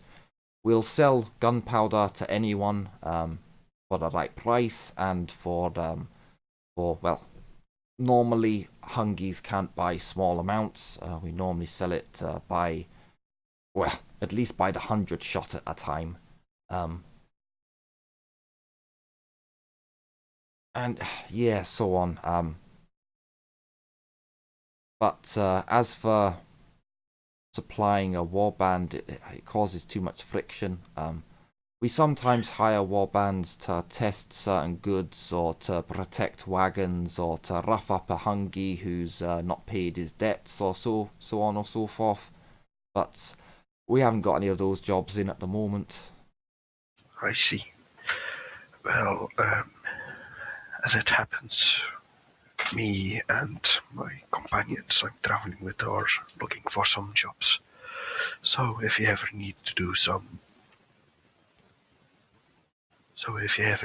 some stuff through a third party, please remember us. And it's in the morning, right? Yeah, it's during the day. Yeah. I'd like to request to see a blueprint of a normal rifle, please. And I take out 10 silver. Oh, yeah, that's fine. What group are you with? So I know who to. Did we know decide on Skywolf or Sky Beast? The Company of the Sky Beast. The Company of the Sky Beast. Don't ask. I'm in the service. I'm not the one to decide the names. Aye, well, it's better than the warband of the Nameless. I mean, at least you got a name. Wow. Wow. That's The true. fucking shade. Big oof. I mean, you'll hear the bards missing talking that about. little You'll hear the bards talking about the bloody rain, and they're a renowned warband. But who names their warband? The Nameless. It's at least you got a name that's rememberable. Oh, the Sky Beast. I mean, it brings up all sorts of images. By any chance, out of Sheffield, would I know of the copters? Is that common knowledge, or is that The the gyrocopters? Yes. Yeah, dwarves know. Pretty much all dwarves, I would give you know of them. Not build one, but you know of it. Yeah. Yes. It does remind me of our fancy gyrocopter squads. Wonderful pieces of machinery and engineering. Aye, well, if more of them would be made, it would be better. But he's like, warband names are always a bit odd, to be honest. So, well, if you're last, because I've never actually heard of you. So, if you're last and The previous employer I did a job for got it in his head to start a warband, and the pay is not bad, so I stuck around. See the world a bit. Never know when you find something new. Aye, very, very true. But you have access to look at one of the blueprints for the day. If you want to rent a forge out as well, that is another 10 silver. But that's up to you if you want to do that all in the same day, or if you want to do it in separate days. Well, I will first see how far I get with the blueprint. Aye, very well. Very well. You are led. The small halfling child comes back. Did I ever get his name?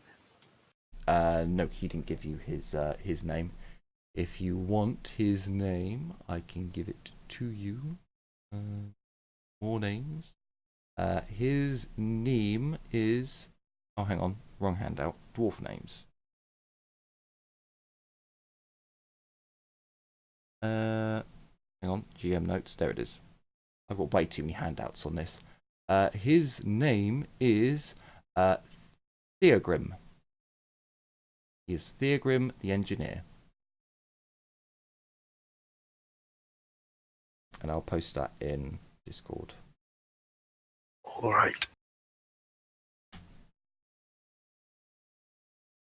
So, the halfling child comes running back. The halfling child has a metal... I need to make sure this is right. He has a bronze...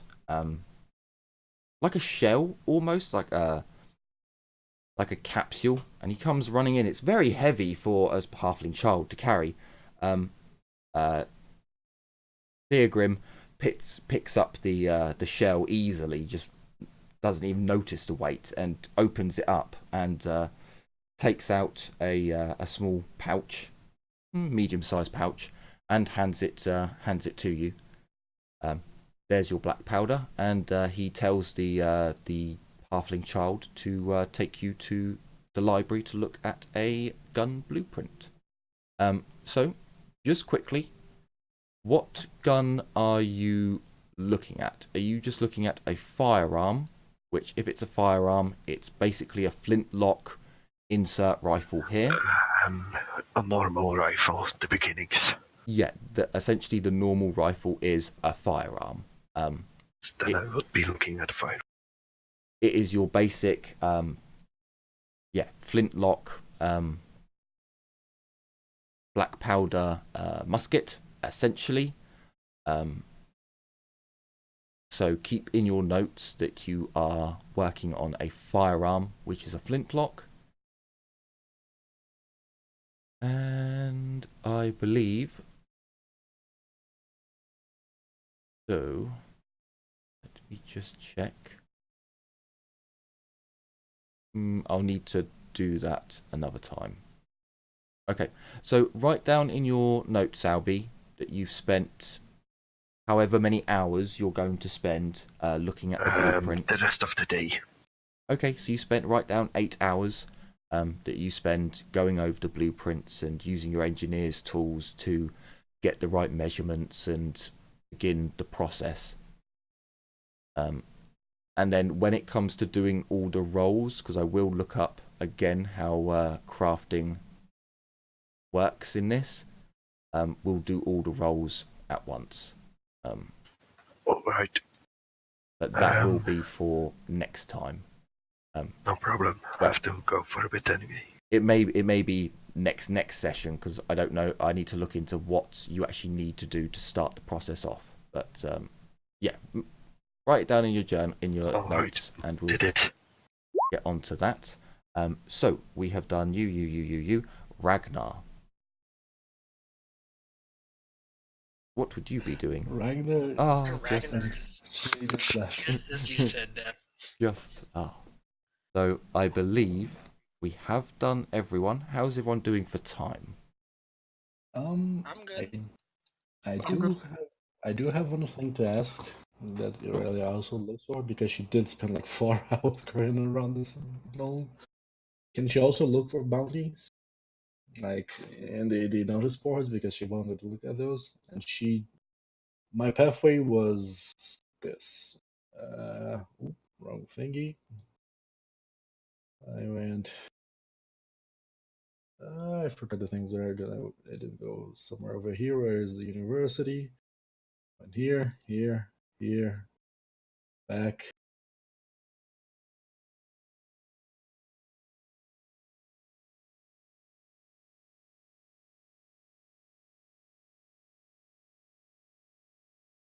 Someplace else I went. I don't remember, but this is something like this.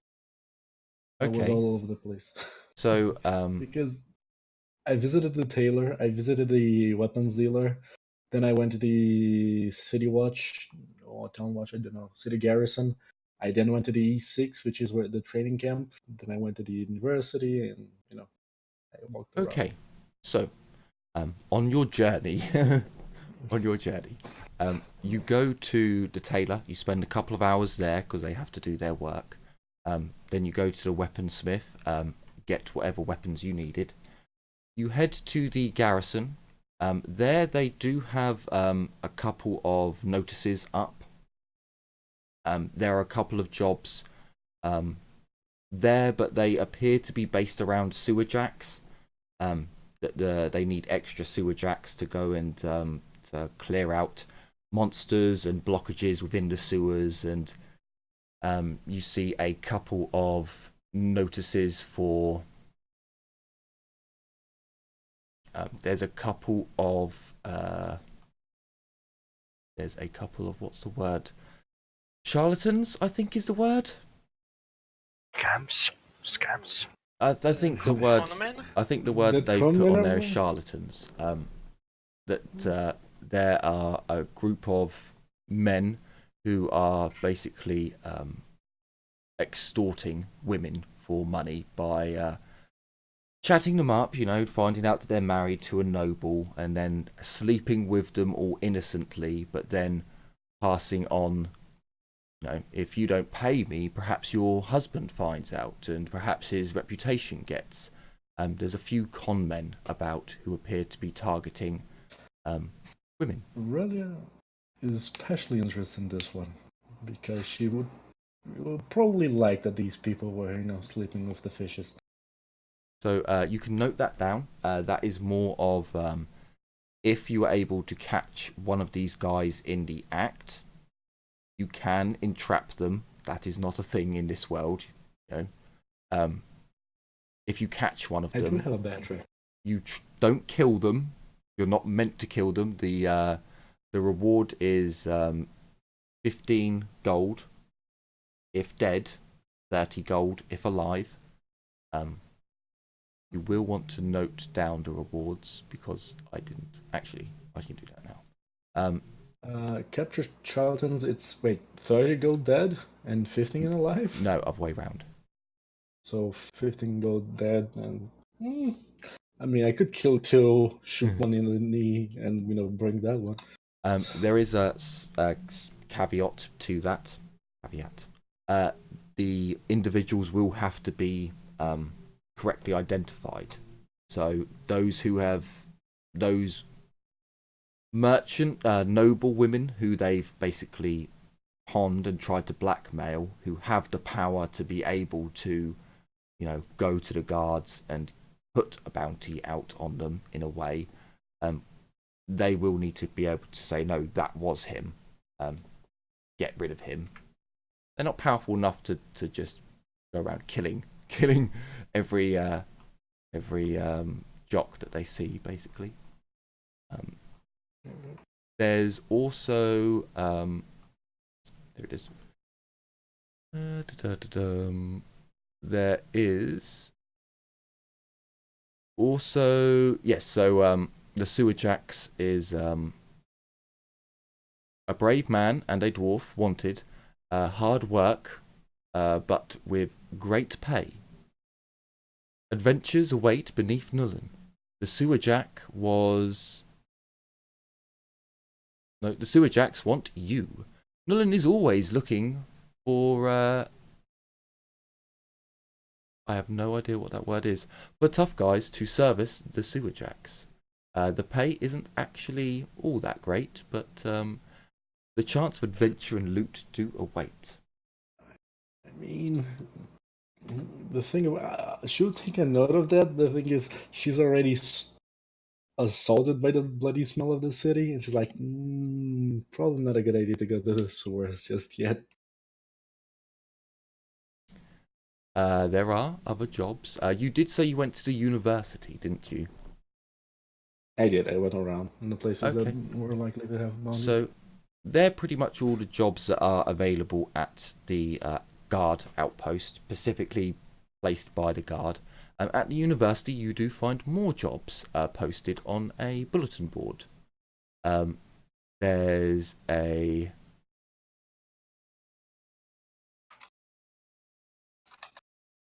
exterminator job for those of you who would like to do some killing. It says exterminator wanted, large rats in cellar. These infamous rats. At least no, I do want this because last time Yasina's character almost died because of the first rat combat. I was critted by a rat to the head. At least a crew wanted. Inquire at between 9 and noon at the Pickled Bar. Sorry, the Pickled Beat. Oh no, sorry, the Pickled Beat, the Pickled Bar. That's why I jumped on another one. Jumped on further. It's in the Nasty Waterfront dive. Nasty Waterfront? What is the number? Or letterhead number? I don't have the number for it, I'm afraid. Oh, okay. You can just put down the Pickled Bar or Rat Quest, and I will try and mark it out later. Where is it? It's on the western. What is the pay for this one? The pay is not said. You should inquire, and it will be made available then. Okay. There's a couple of other quests here. There's another one that says missing ogre. Last seen entering the sewers, 10 gold reward.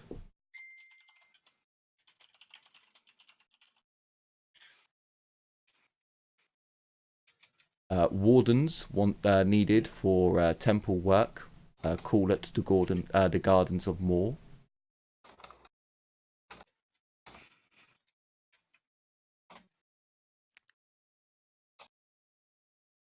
So there is work at the Gardens of Moor if you want to put that down. Yeah, I'm gonna note this down for the for our new priest. Now that you know that, I don't, but still, she might remember this. which question this: am I going to be staying in the temple for the time being, or am I going to be going back to the Three Crowns? That would be entirely up to you. You would probably need to let them know that you are in a warband. I would definitely bring There's no the issue up. There's no problem with that. Priests of Moor do go on the battlefield. You know, they do lay to rest and prevent the corpses from being risen again. So that wouldn't bother them at all. In fact, in many respects, most priests genuinely are looked down upon if they're city priests. If you're a priest who's never seen combat. I mean, a lot of Morian priests take the Wandering Oath. Yes. It's one of those where in this world the pacifist priest is the bitch priest who everyone gives shit for.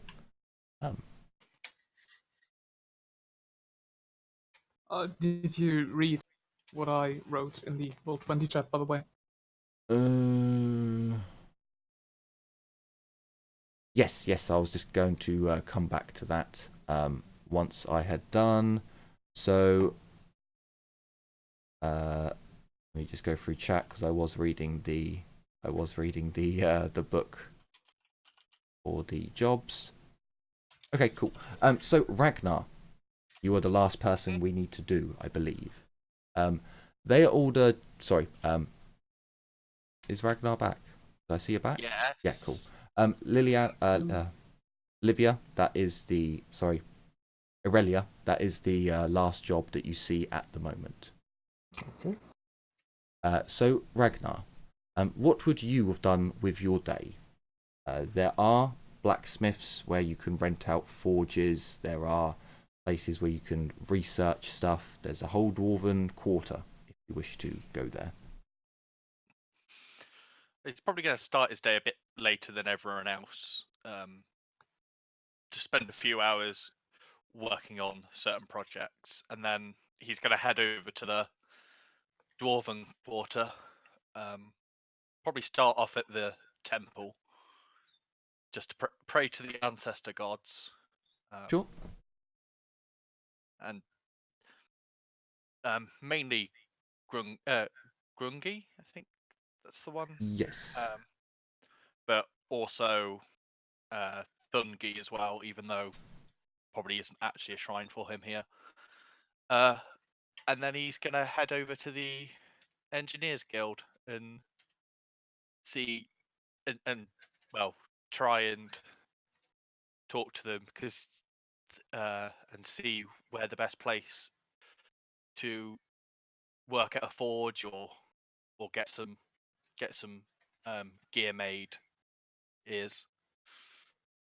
So you probably could have got enough information just asking loads of people, just rough, where can I get this? What's that? Where's that?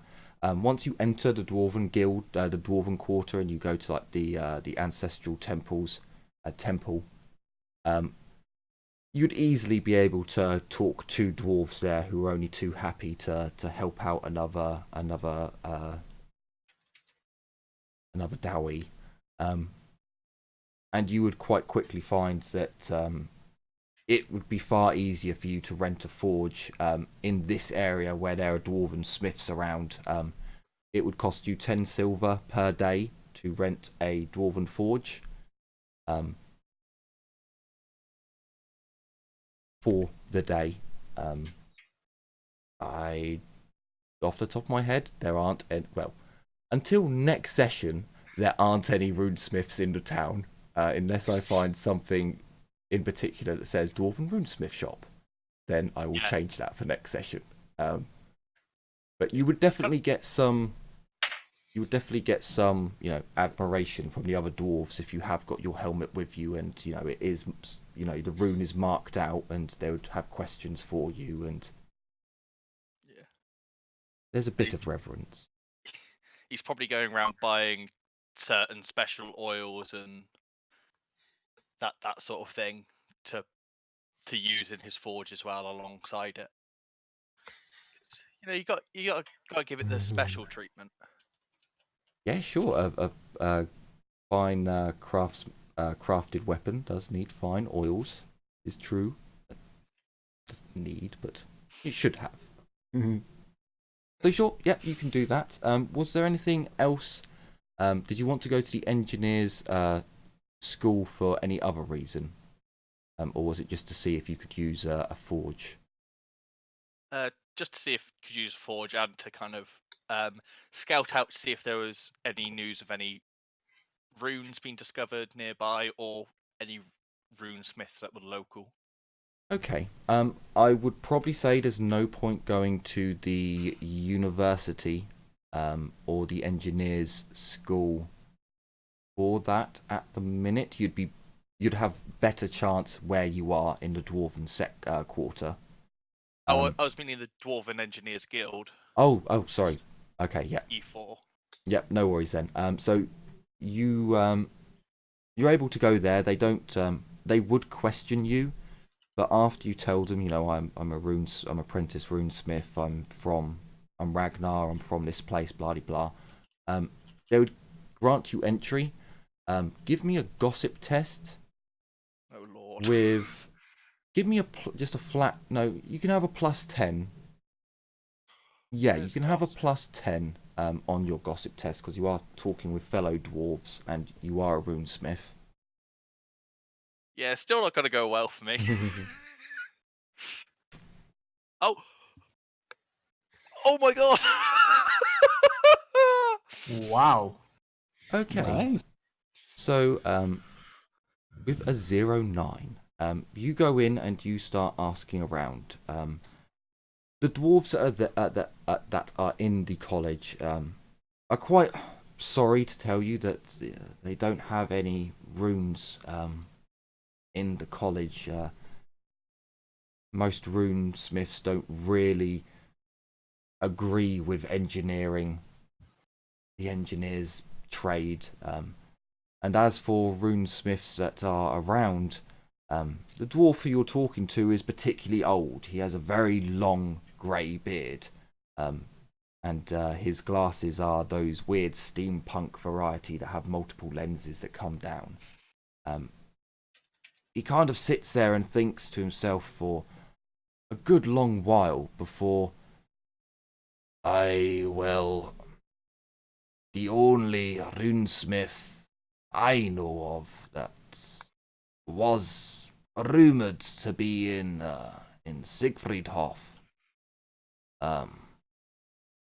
was Hagrin, Steelweaver, I believe his name was. But I have heard naught since, I don't know, 40-something years. That's not uncommon for one such as he. We tend to keep to ourselves. The knowledge is difficult to come by, but I know there are a few runic items going up in the next auction. That's gonna happen at one point or another. We have a few engineers who are putting weapons up in that auction as well, but sadly, we can't get access to the runes to look at them.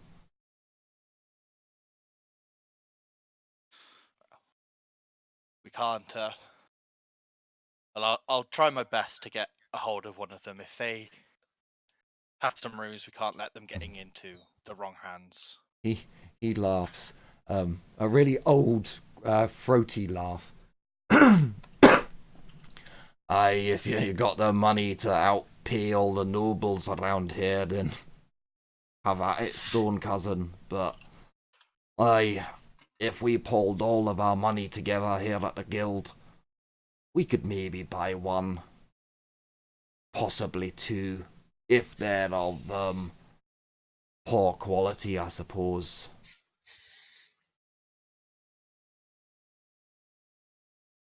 Well, let's hope the humans don't know how to replicate, and they don't learn. He just laughs heartily at that. Aye, the hungry. They don't have the patience or the willpower to stay at the forge's heat. That they don't. And as you two laugh at the Hungy's expense, we end our episode there. So, I hope you've all enjoyed this episode where we have explored Nullen a little bit. Some jobs have been made available for the team, some tasks await.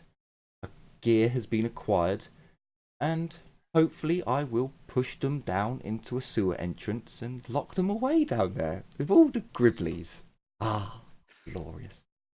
But until that day... Somehow I'm more scared of the rats than of the sewer.